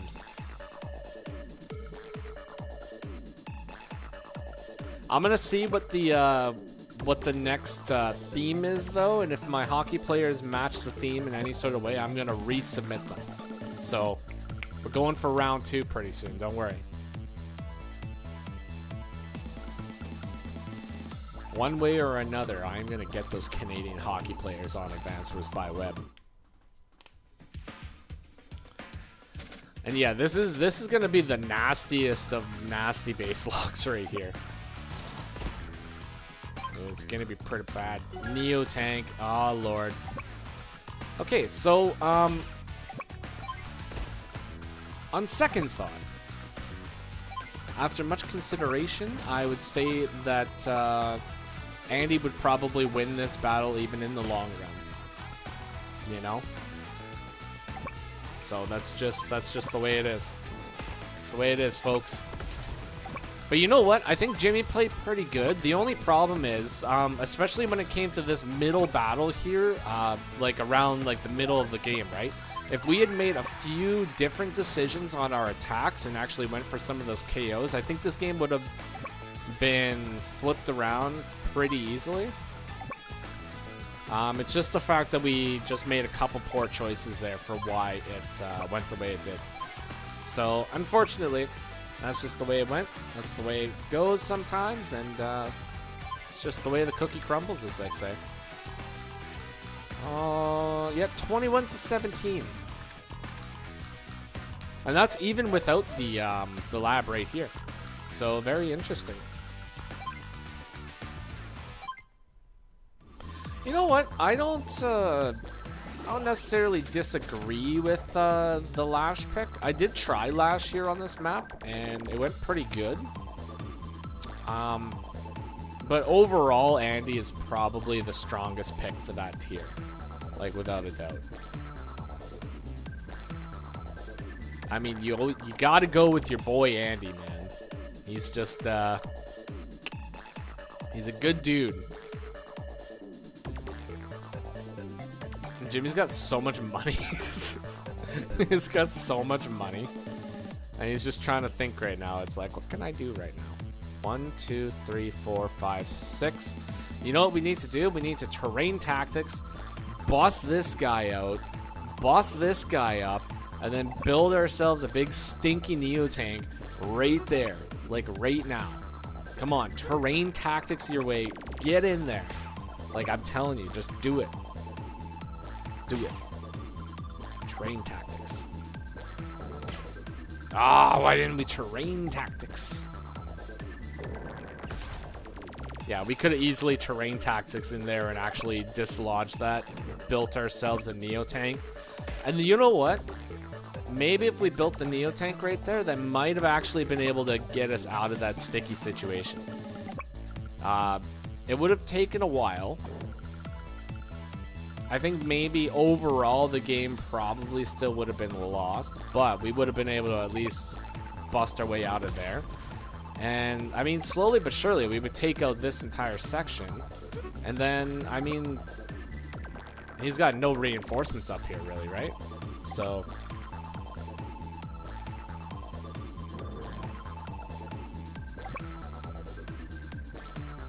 yeah, it's only 10% firepower, right? So, you're not really getting too much.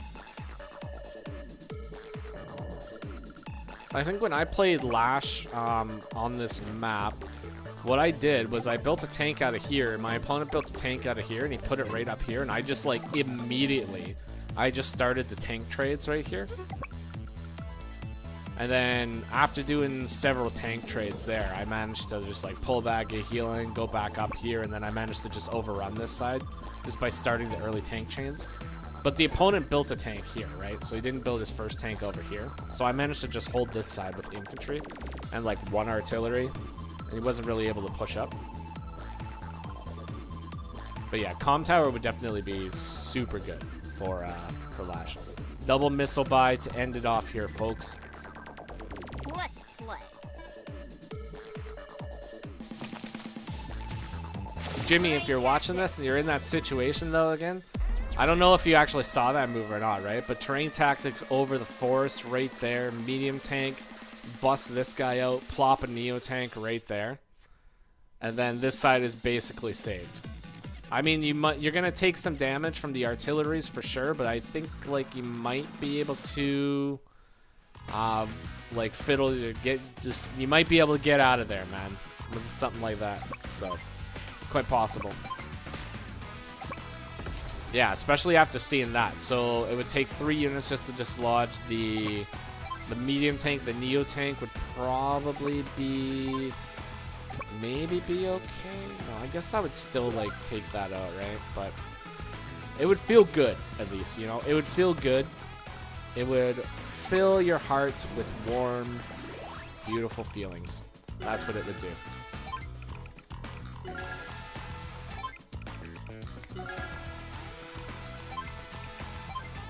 I'm all ripped. Hyper repair. Ah, classic hyper repair.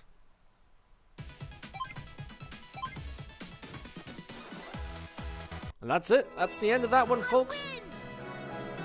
So, yeah. Zelinskig? Very difficult name to pronounce for me. But he ended up winning that round against Jimmy Kudo, so very, very good. Congratulations to him. Everybody give him a round of applause. Good job, Andy. And Jimmy put up a really good fight, I'm not gonna lie. Especially playing as Lash. You know, if he happened to be Andy in that situation, that could have been a lot different as well. So, GG all around for sure, folks. GG all around. Now, I'm just gonna see if I can queue up the next one, which is actually Zelinskig's second submission here, because he played 2 matches in like pretty quick succession here. So yeah, this is another one. This is Full Metal Front. So this is actually another map that I played on a little while ago. It's a it's pretty long. That's pretty much about it. It's pretty long, and yeah, that's about all this map has going for it. But it looks like there's something weird about this map. Hold on, I gotta take a look here. Okay, that's just what it looks like from far away. Okay, for some reason I thought this was a pipe seam, but it's actually just a road. Okay, so that's not actually bad. Okay, but I need to take a short break here because I've been talking for far too long. So I'm gonna take a break, and we will reconvene in a couple minutes here, and everything will be good. Now I gotta play a song that you guys can listen to while I'm gone. Beautiful. All right, I will be back shortly.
Alrighty, folks, we are back.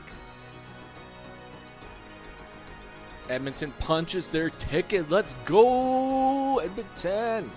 Canadian teams for the win. Awesome. Glad to hear it, buddy. Glad to hear it. Alrighty. So, where are we? We're going to pause that. We're going to go in here. And we're going to press play. How long is this one? This one's only 47 minutes. Okay, cool.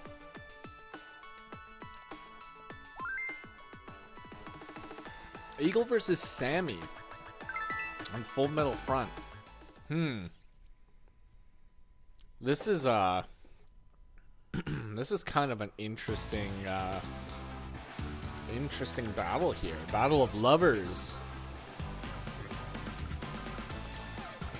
You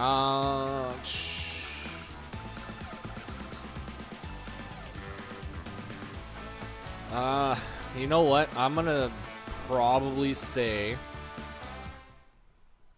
on first glance, especially after playing the map, this map is incredibly vehicle heavy. We're talking about like day 2 vehicles. So I'm probably gonna give the edge to Eagle. Lightning Strike is gonna just completely dominate the place. But what could potentially happen, right, is there's also gonna be a lot of infantry battles going on mid. So if Sammy can get Victory March off first, she might be able to capture all these labs in the middle. And if she does it, like, you know, times it right, then maybe she would win just through captures. So that's definitely a possibility. But, I mean, day to day, I'm going to probably give it to Eagle. But we're going to see what happens. H3il did make it pretty far in the loser bracket here. I think this is like the loser bracket, like semifinals or something. So, yeah, we'll see. We'll see what happens here. Yeah, copters can't really hide too easy. But they can shift really, really easily, right? So your copters come down here, then your copter goes right up here, right? So it's not like impossible for a copter to hide. But mostly you'd be able to just fight it out with your vehicles before anything, and then just be able to save your copters for the lightning strike, or be able to use your copters to like first strike the infantry, break the lines, and get your tanks in front, right? Sammy's not going to be able to have like any 2-hit potential on here if we are on forests, right? So if we stick to the forest, there's no 2-shot potential. I think if we stick to 1-star terrain or even shoals, I think you can get the 2-strike potentially. Yeah, day 2 tank instantly. When I was playing this match against H3il, I kind of like, I was taking a look at it, right? And like day 2 tank like instantly. So I picked Jess, right? And I just sent out tank after tank after tank. But H3il did actually come up here and cap this lab when we were playing, which actually disrupted my tank chains on like day 4 or 5. So I wasn't able to get like 3 out right away. I was able to get 2 out. Yeah, she did. Open day 2 tank.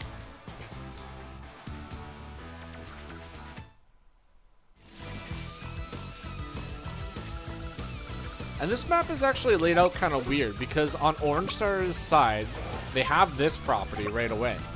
But on Blue Moon's side, they don't have this property, but they have like a property down in the bottom right corner instead.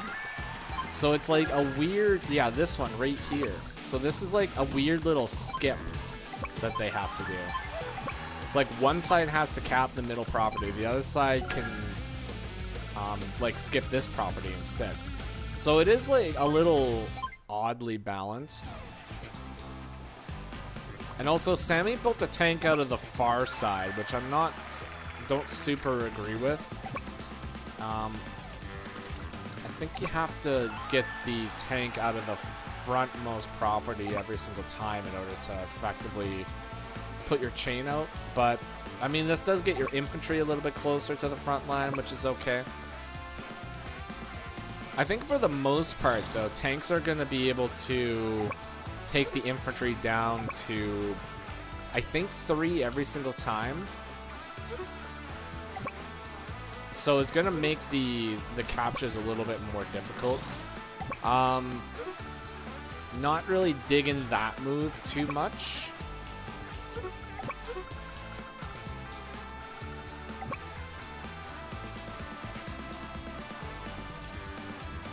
Yeah, I don't think I'm really feeling that move too much. This tank's going to be able to come and block this tank, or guard it, or defend it at least, but these 2 tanks are going to be able to come up here and take a shot at this guy. We'll be able to take it down to like 2 or 1. Probably 2. I think, but that's like basically eliminating a tank, and then this tank can come up, probably take a shot at one of them. I don't know. We're gonna see.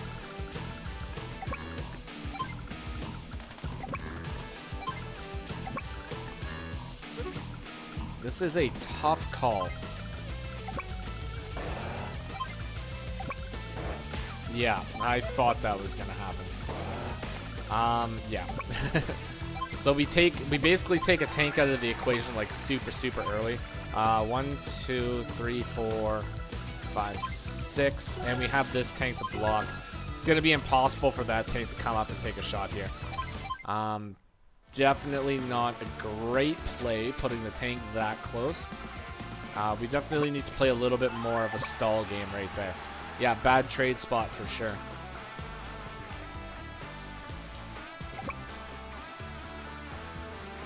But it's for the charge though, right guys? It's for the victory march.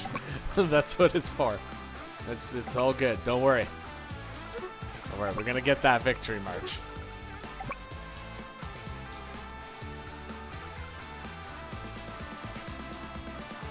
Yeah, we definitely need to pull that guy back. Now he's gotta get the heck out of Dodge.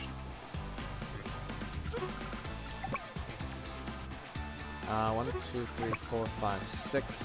We'd only be able to interrupt this cap with the 8 HP one, which I don't think would take it down past 4. So that would probably be safe. I probably would have started the cap. That's a very bad trade. Yeah, I probably would not have done that. That's a rough one. That's a rough one. Yeah, that puts Eagle like way ahead super early. And what is this, day 5 or day 6 maybe? Yeah, the tanks have been taken out of the equation. Day 6. Yeah, so we're gonna lose 2 tanks by day 6. And this tank could even go and finish off this tank with like almost no repercussions.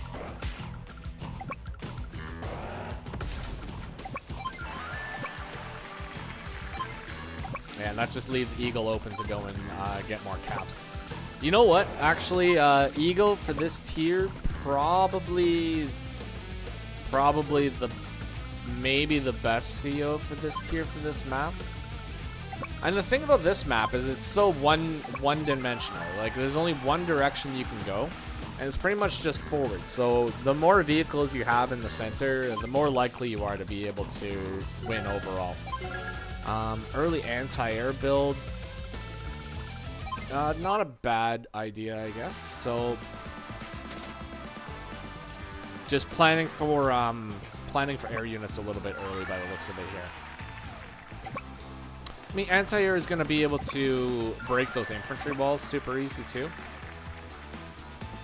You know what? Actually, all in all, I don't really disagree with the anti-air build at all.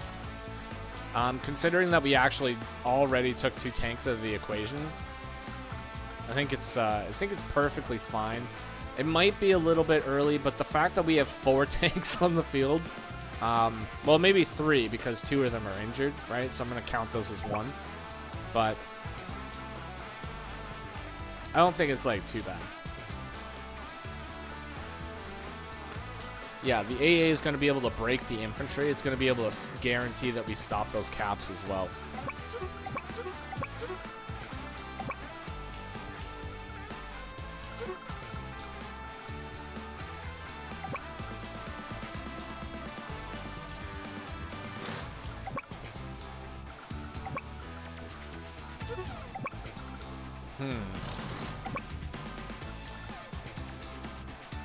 Okay, so we are starting to get to the point where we're going to be able to build multiple tanks every single day too. You know what I think probably would have been a better matchup? Like, I mean, obviously, like Eagle Mir would probably be the most volatile stuff possible on this map, because it would literally just depend on who gets Lightning Strike first. But if it was a Max versus Eagle, I think that would be pretty good, because you would have superior tanks versus the inevitable downfall that is Lightning Strike. But I think the tank day-to-day would be pretty good. I mean, especially just because how sluggy this map gets.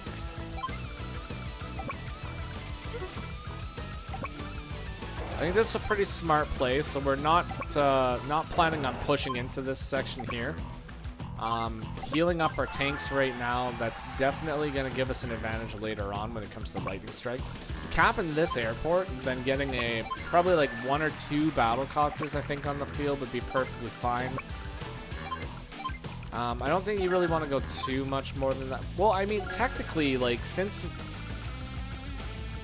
it's going to be pretty tough, right? Because we already lost the tank, right? So, I mean, you could just start spamming air units, and that would be perfectly fine because we're already down tanks, right? Yeah, Hezlo's in a pretty tough spot right now. Pretty tough spot. That infantry is definitely interruptible. 1, 2, 3, 4, 5, 6.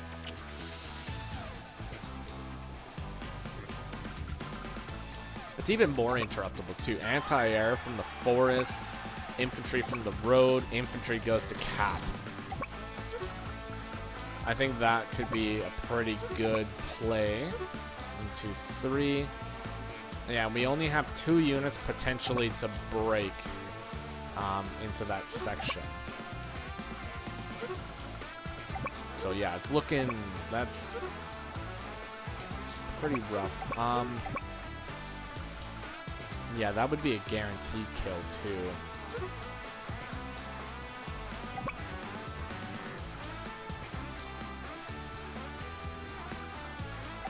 Yeah, it's a tough one.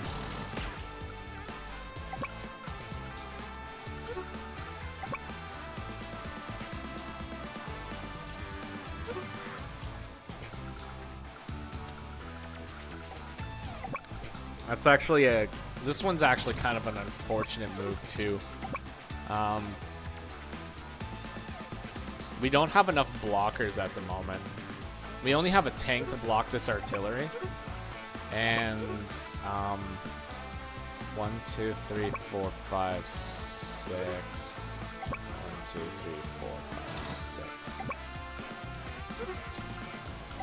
This infantry could potentially actually finish off this tank. If this infantry finishes off this tank, we are in a extremely bad situation, I think. Because at that point, 1, 2, 3, 4, 5, 6. Could even use the anti-air to finish off this unit. There's some big potential damage we can do over here. Because with the amount of units that we have too,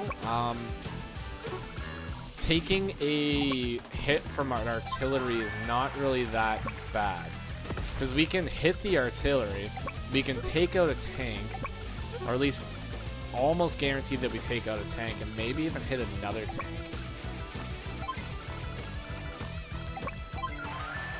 No, we could definitely at least take out a tank and hit the artillery though. Yeah, because like 5 and 8. Yeah, well 5 would have to hit down here. 1, 2, 3, 4, 5, 6. 8 would hit right here, and we can guarantee that kill. I think Or at least take it down to 1. That would be pretty devastating for that section. Here come the battlecopters. Z forgot to move 1 infantry right here, though.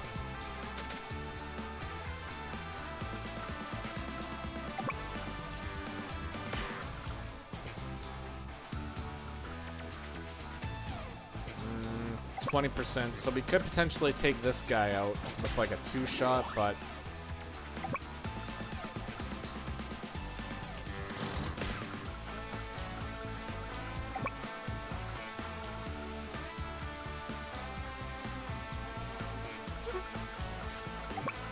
I mean, if we send this guy up here, we're gonna get shot by 2 tanks right now.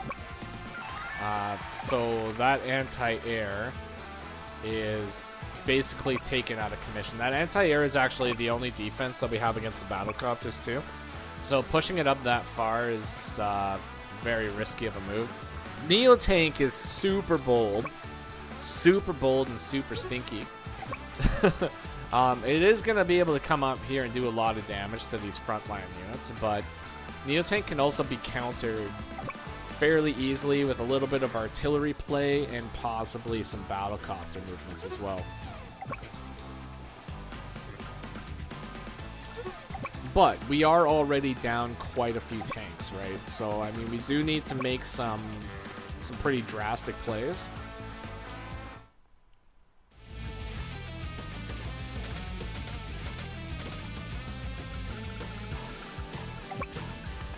Now, let's see if Z is going to go for that double shot. Yeah.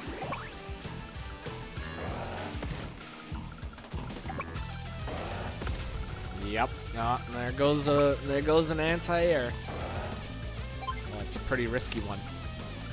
Yeah, so now we don't have any counter to the battlecopter here, which is actually going to force Heslo to build more anti-air, which is going to slow us down in the tank game as well.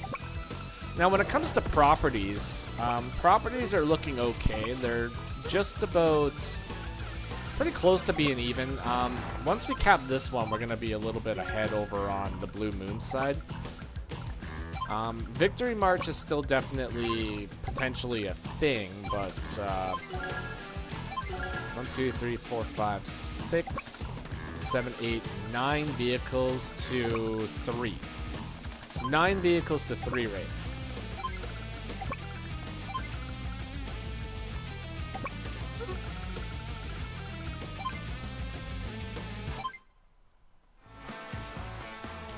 Alright, day 10.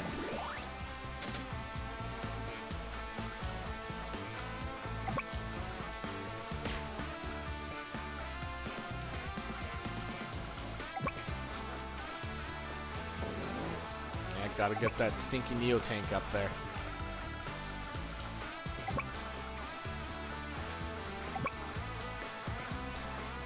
So once again, the cap is okay, but the cap is easily interrupted by copter, tank, infantry right here. So copter tank, I believe, would be able to KO the infantry, and then this infantry comes over here and starts capping.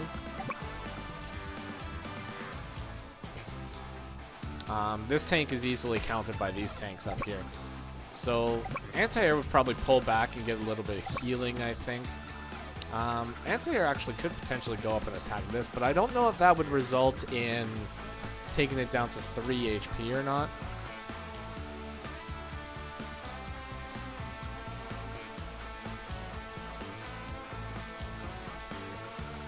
It's pretty iffy. With the amount of charge that we already have, though, I could probably see Victory March happening like next turn. But like I said, leaving these guys open to attacks is very, very risky. And Battlecopter is uncontested right now, so it can easily go up and take pretty much any shot it wants. Still, I think that tank moving here, start to cap, probably would have been a better idea. It would force these infantry to have to interrupt for one thing. Or it would force this to have to interrupt. But I think at this point here, we just take all these units and just completely wipe out this section here. Because one Neo tank is pretty powerful, but it's not going to be enough to stand against all these dudes, right?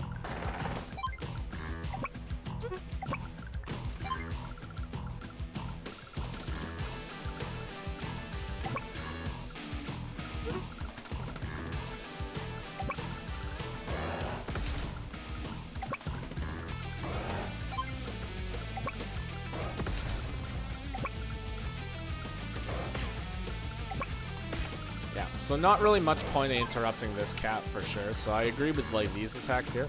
And this is kind of, it just makes sense, right? Like I said, there's not really any point to pull back from just one Neo Tank. So the Neo Tank is going to be able to do some damage to you. But the fact that you have 2 Battlecopters right here, it makes the Neo Tank kind of a lot less threatening. Only thing the Neo Tank is going to be able to do is like, I don't think this is actually even a one-shot right here. So Neo Tank could potentially move here, take the shot there, but then he gets blasted by Artillery Copter. Neo Tank could move up here, take a shot here, but then he gets blasted by just Artillery Copter attack, right? And at this point, I mean, it's not really too bad of an idea just to throw a Copter away just to do extra damage to a Neo Tank too, because I mean, Anti-Air is going to move up there, potentially take a shot over here. But overall, I mean, you're still in a winning position. So yeah, it's not really too bad doing that. The only thing that old Z-Dog really has to watch out for here is just a Victory March. Because it could potentially snag like 2 properties with a Victory March. Maybe even more. So we could potentially snag that one and that one. So that would put us in like a pretty good position for units. Or not units, for caps. But it also put us in a bad position, bad overall position for being counterattacked by a pretty bad lightning strike that is going to be coming up here in a few turns. So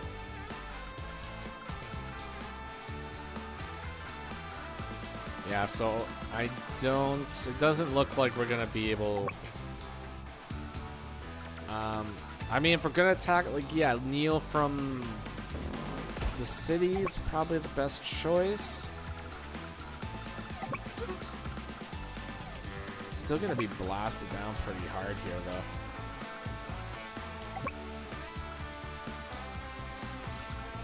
though. This is gonna be one heck of a lightning strike. All right, let's see. Let's see what happens here. So next turn we're gonna have Victory March for sure, and getting pretty close to lightning strike. Might take us a few more days.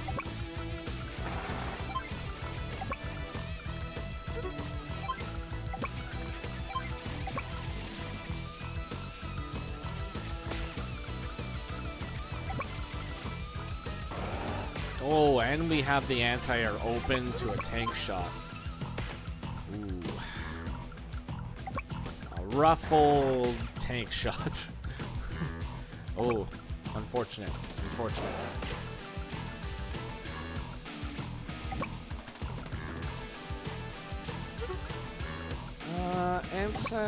Anti-Air tank, or not, Anti-Air infantry would definitely KO the infantry.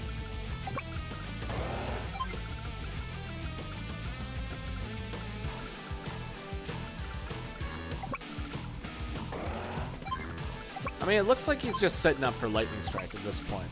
So he's got tons of dudes in the front line, and Hezlo's got very little options for actually attacking at the moment too. I mean, sadly, the Neo Tank was taken all the way down to 5. So, pretty devastating hit to the Neo Tank.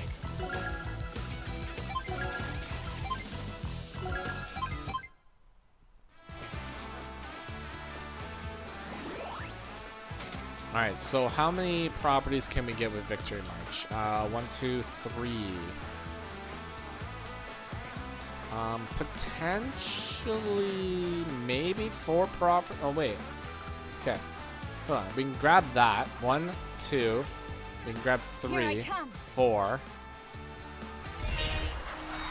Alright, so we might be able to grab 4 properties here. Victory March.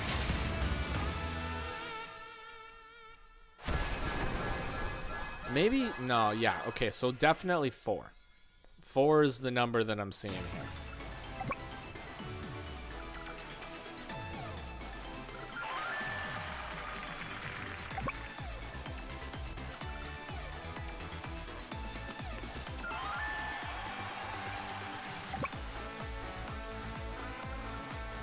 Doesn't look like there's too much for the Neo Tank to attack. It can attack the tank. That would be safe from artillery fire.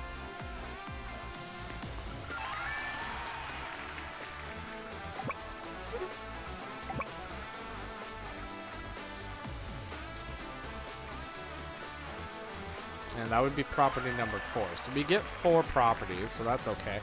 One thing we really have to watch out for, and I don't know if you guys can see my mouse too well, but this 7 HP infantry sitting here on this lab, we really got to watch out for that guy, right? Because if we do lightning strike next turn, then, which I'm thinking might be possible, this guy could start a cap on the HQ, and then our units could basically completely surround the HQ. And it might be a pretty bad time. So, 1, 2, 3, 4, 5. I think this full HP infantry needs to KO this guy. Like, 100% has to happen.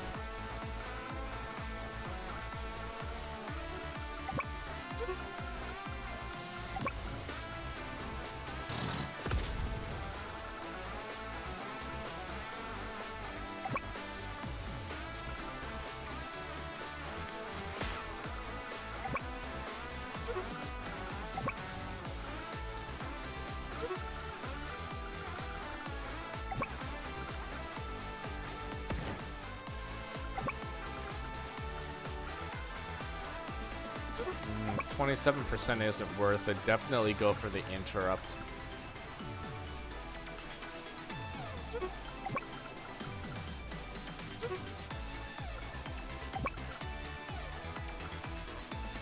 Ah, 69. 69. Take it all the way down to 3.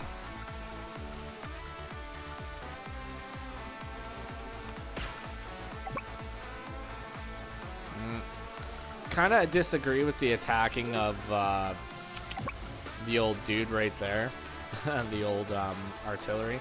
Definitely need to take this infantry and this infantry right here. I mean, if he doesn't have infantry, then he can't recapture any of those properties. So I think that's more important than doing a little bit of damage to one of these dudes up here. Because judging by the board state right now and the amount of damage we did, I can easily see a very nasty lightning strike coming up here. Yeah, Lou, definitely. Very nasty lightning strike coming up here.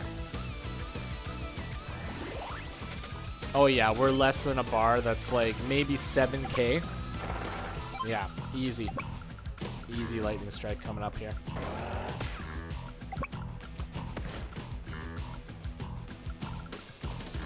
Yeah, and even this dude right here, just continue the cap and just move in with the lightning strike and just wipe out this entire section. Actually, because we have the artilleries here too, I mean, we can move the artilleries into key positions. I would even ignore the Neo tank to a certain extent. Actually, probably what I would do is I would take out this infantry right here with these dudes, just attack the copter versus this guy. That'd probably give you a lightning strike right there.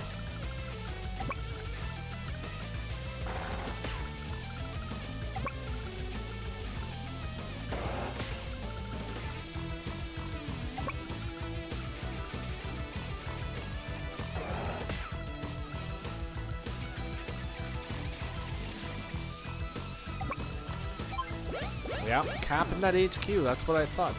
Like I had a feeling that he was gonna go up there and do that. Oh boy. 6 and 2 definitely enough to take out this 5 HP dude right here. So very much I'm thinking that's gonna happen here. I mean, that's the last thing you need to do is just 6 and 2, take out this guy right there. Boom. Lightning strike. Don't attack the Neo tank. It's not. Alright, well, we got it anyways. But this artillery could have just moved forward and we could have taken out the Neo tank afterwards. But we could have taken the shot on this guy. Right? Which I think would have been a lot more valuable. We take the shot on that guy, right? And then we would have this copter ready to KO this guy. And then we would have, I think we would have nothing actually able to hit this infantry next turn. The eagle soars above you. But the eagle soars above us, folks. Let's see. Lightning strike. Lightning strike.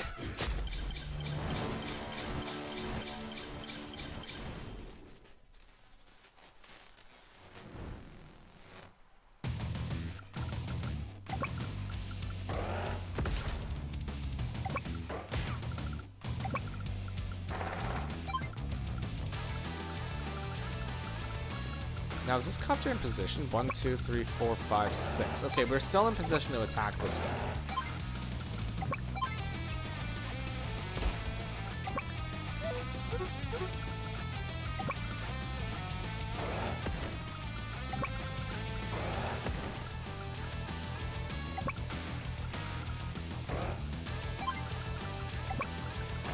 Not bad, pulling that guy back right there. I mean, we just pretty much completely decimated the front line here. Oh, and he doesn't have a copter here, too. So if we did actually go and take that double strike on this guy, would have been even more devastating. 1, 2, 3, 4, 5, 6. Okay, so HQ is going to be interrupted by an anti-air by the looks of it here.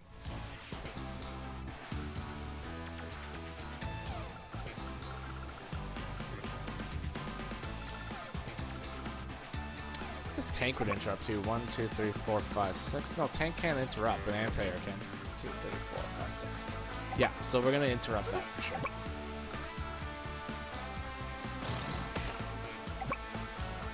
How many days are left? Did that say 5 or 6? 6 days left. So we flip back those two properties. Can easily flip back this. Probably flip back that. Yep. Probably gonna be an eagle victory here.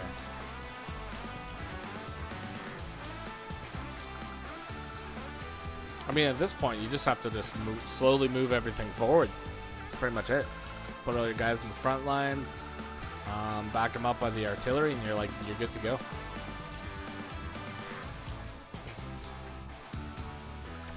And Sammy can interrupt this with her 5 HP tank, but definitely a little bit of a risky play. Definitely would lose a tank. 1, 2, 3, 4, 5, 6, 7, 8, 9. Oh, she's only got 9 units left.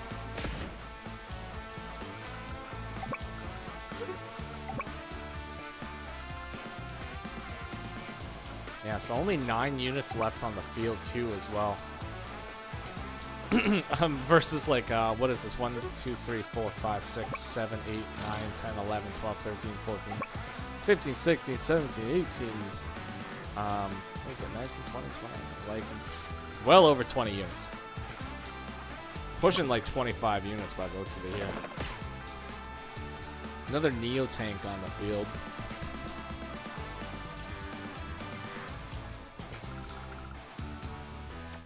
Yeah, at this point, it's a full send. Just full send city. Like, one-way ticket. Just, like, rush to the front line. There's going to be very little, I think, that Sammy is going to be able to do to defend against that. Yeah, full send, rush the center.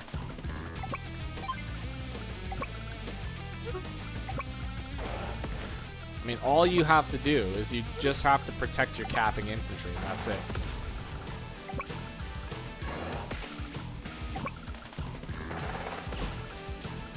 Yeah, multiple targets for the AA as well.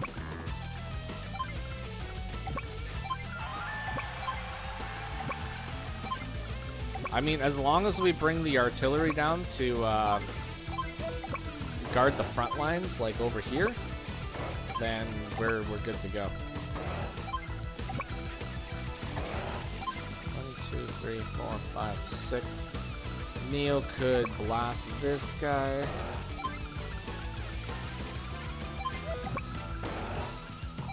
But I mean, overall, it's just a bad situation. Okay.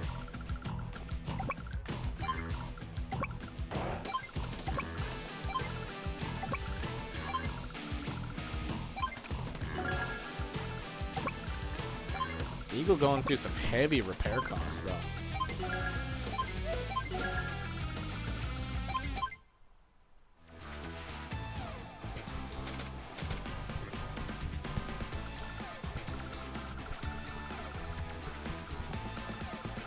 Actually kind of curious to how a Max versus Eagle would look on this map.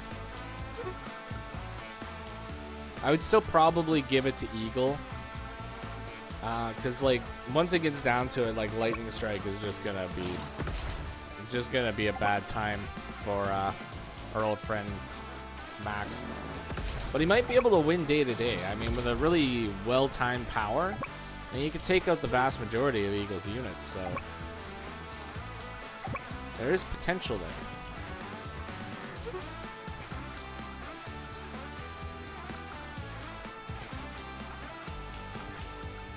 Stop the cap on the HQ, Sammy.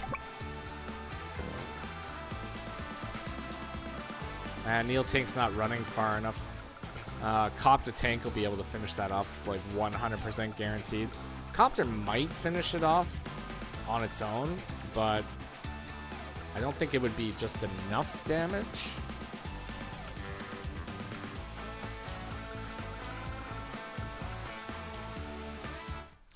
Yeah, I think the Max Super would definitely help with zoning Eagle out. I think Max would be really, really effective because, like, his trades over here, like, everything here would be a guaranteed 2-hit. So, I mean, Max's main goal would just be, yeah, just force Eagle to, like, just push back and just allow yourself that room to get those caps. That's pretty much it. But the fact that you start with, like, day 2 tank on this map, it's just, it's crazy. Definitely a Max favorable map.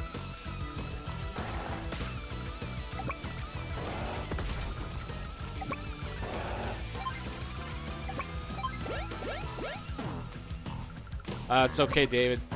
See, Max Copters are stronger in, like offense, but Eagle does also have defense on his Copters.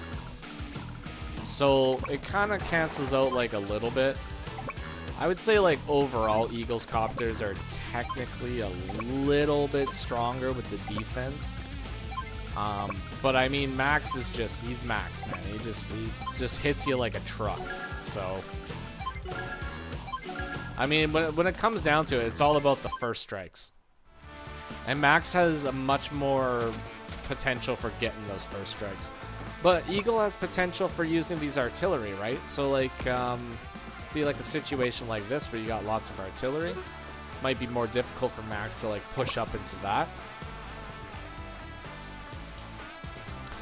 But the other thing is, like, if Eagle does decide to go more artillery and less tanks, like, Max is just gonna have so many tanks. He's gonna be able to just bust through the line, take the tanks out, and just be able to hit the artillery. Like, when this map is entirely tank focused. So the more tanks you get, the better odds you have of being able to win, just in general. Like, just get more tanks on the field. That's what it's all about. Tanks, like 1 or 2 anti-air, Copters. That's it. Well, and infantry, obviously, but that's it. That's all you need. See, this is nasty. This is a nasty placement for an anti-air, too. So we got an anti-air 1, 2, 3, 4, 5 squares away from the airport. We've essentially just locked Sammy out of being able to build air units.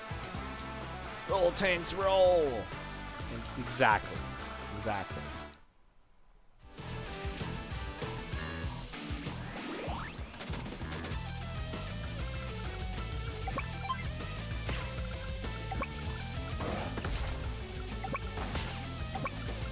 One, 2, 3, 4, 5, 6. Okay, so that Copter wasn't in range to hit the Neo tank anyway, so that's fine.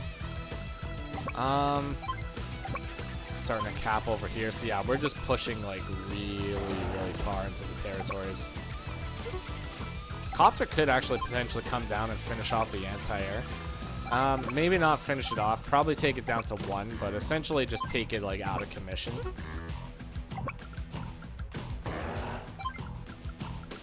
Oh man, I would have just plopped that guy right on the HQ and just attacked that. I mean, 4 days left. By the time it goes back and gets heals, it's not going to make it to the front line again.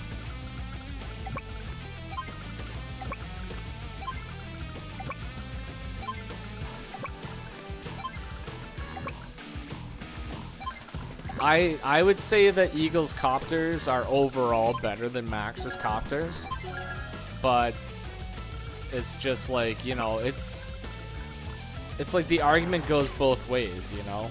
I mean, it comes down to first strikes. Chip damage is definitely important. The defense helps with chip damage. It depends on who hits first, you know? If Eagle hits Max first, it's going to be really bad because, for one, it's going to hit a lot of damage, probably at least like 70% damage, and he's going to take like maybe 1 damage in chip, maybe 2 max, instead of like the typical like 3. But if Max hits him first, it's going to do potentially like, what is it, like 70 to 80% damage. So if Eagle gets the first strike, it's overall better for him, I guess. But if Max gets the first strike, it's still good, you know? But Max just has more potential of getting that first strike, because after like 2, maybe 3 days of tank engagements, he's gonna have at least a max force, and that'll begin, like, you know, starting that zoning pressure.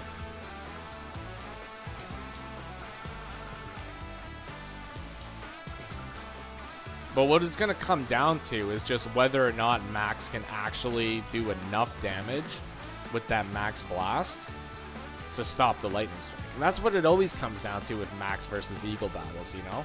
It's like you have to be able to do the damage as quickly as you can, because if you can't, then lightning strike is just gonna roll over you.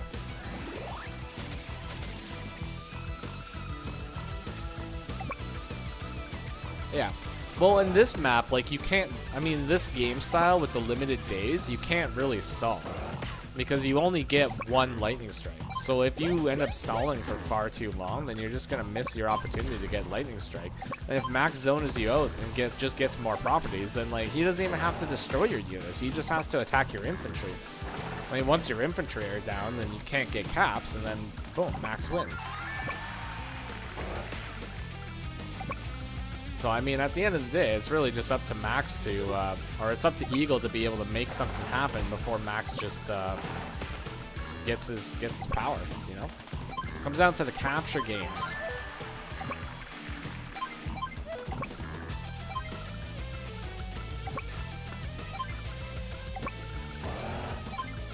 But yeah, it looks like I'm gonna probably say that it looks like Eagle has definitely won this game. And you know what? It's super unfortunate because it kind of the same thing happened when I fought H3il in this game. He ended up putting a tank in range of my tanks like really early, and I was playing as Jess, and he was playing as Clone Andy. So I managed to just like take out 1 tank super early. So it just kind of steamrolled from there, and it was the same thing with this game. You take out an early tank, and then it kind of just steamrolls from there. Because if you lose a tank that early, especially in a game where the tanks are just coming out non-stop, it's a bad time. Just a bad time. Ooh, 5 is a terrible number too. That's easily joined, capped, and then blocked again. So we're actually going to have an HQ cap before the end of the match here, too. Well, potentially. 2 days left? 1 day left? No. Okay. So we don't get an HQ cap, but we're super close.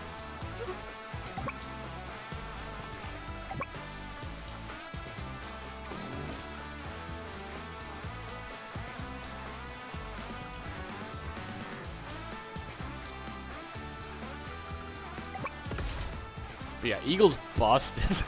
Eagle's busted on this map, though. Even without the early tank hit up here, definitely super busted.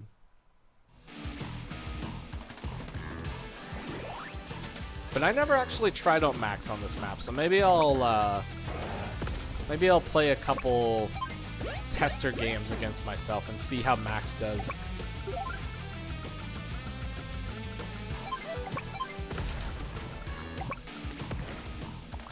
Yeah. Well, I mean, these games aren't really too long anyways. And plus, it's a very friendly tournament. So, I mean, despite the fact that you lost and, you know, you still kind of want to just play it out, right? Now, if it's like an Advanced Wars by web game and like you had a clear win and somebody doesn't yield, I can be kind of annoying for sure. But, you know, whatever. It's fine. As long as they don't stall out their turns, Now it's my turn. it's okay.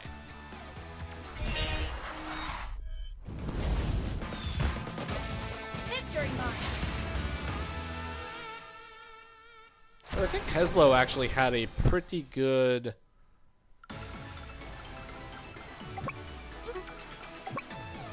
I mean, that's true. It's going to end by day limit pretty soon anyways. I mean, 1 day left, you might as well just blast some units on your last day and just have a jolly old time. Take out a couple copters, you know, get some aggression out.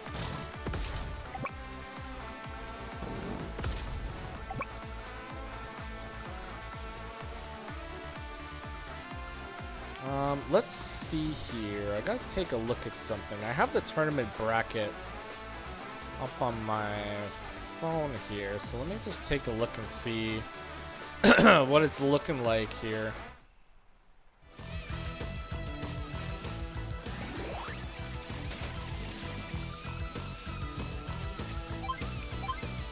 Ready for attack.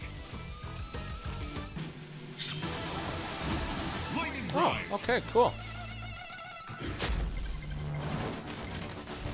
So I think because Lou dropped out of the tournament, what they're doing is Highlander is giving I think it's Neko and Cryo Goose a second chance to enter the tournament. So I think they have to play each other. And then the winner of that is going to play Z. And then after that, the winner of that plays me in I think the finals. I think that would be the finals at that point. But if I have to go against Z, I got my money cut out for me here. It's gonna be pretty tough. It's gonna be pretty tough. But I'm gonna enjoy it. You know, we're gonna play. It's gonna be a good time. Whoever wins, you know, whatever. It's fine. It's all for fun, anyways, right, folks? But those were the two matches that I'm featuring today. So yeah, they were highly entertaining. Jimmy Kudo did, like I said, that was a very good match that he played. He tried his best as Lash, you know. It's just Andy was too powerful, you know. And Eagle on Full Metal Front is just wow, wowzers. That is something, man. Maybe I should play him on Full Metal Front, and we'll have a Max versus Eagle battle. Who knows? Might be fun. Who knows? I'll have to message him about it. That'll be pretty cool. But anyways, so hopefully you guys enjoyed the content today. You know, just thought I'd cover some tournament matches, see how it went, because yeah, they put it up in the Discord there. So I mean, why not cover it? So there you go, Highlander. You're welcome. But yeah, hopefully you guys enjoyed. And if you enjoy Advanced Wars content, consider liking, subscribing, blah, blah, blah, all that. And check out some of the recent videos I put out. So they're going to be they're pretty good. Pretty good. Got Jitakwin versus Shiyu on a high funds tournament match. Very high level play. Lots and lots of nifty stuff happening in that game. So it'll be good. All right, folks. So in the meantime, take care of yourselves. Stay classy, build medium tanks, and bye-bye for now.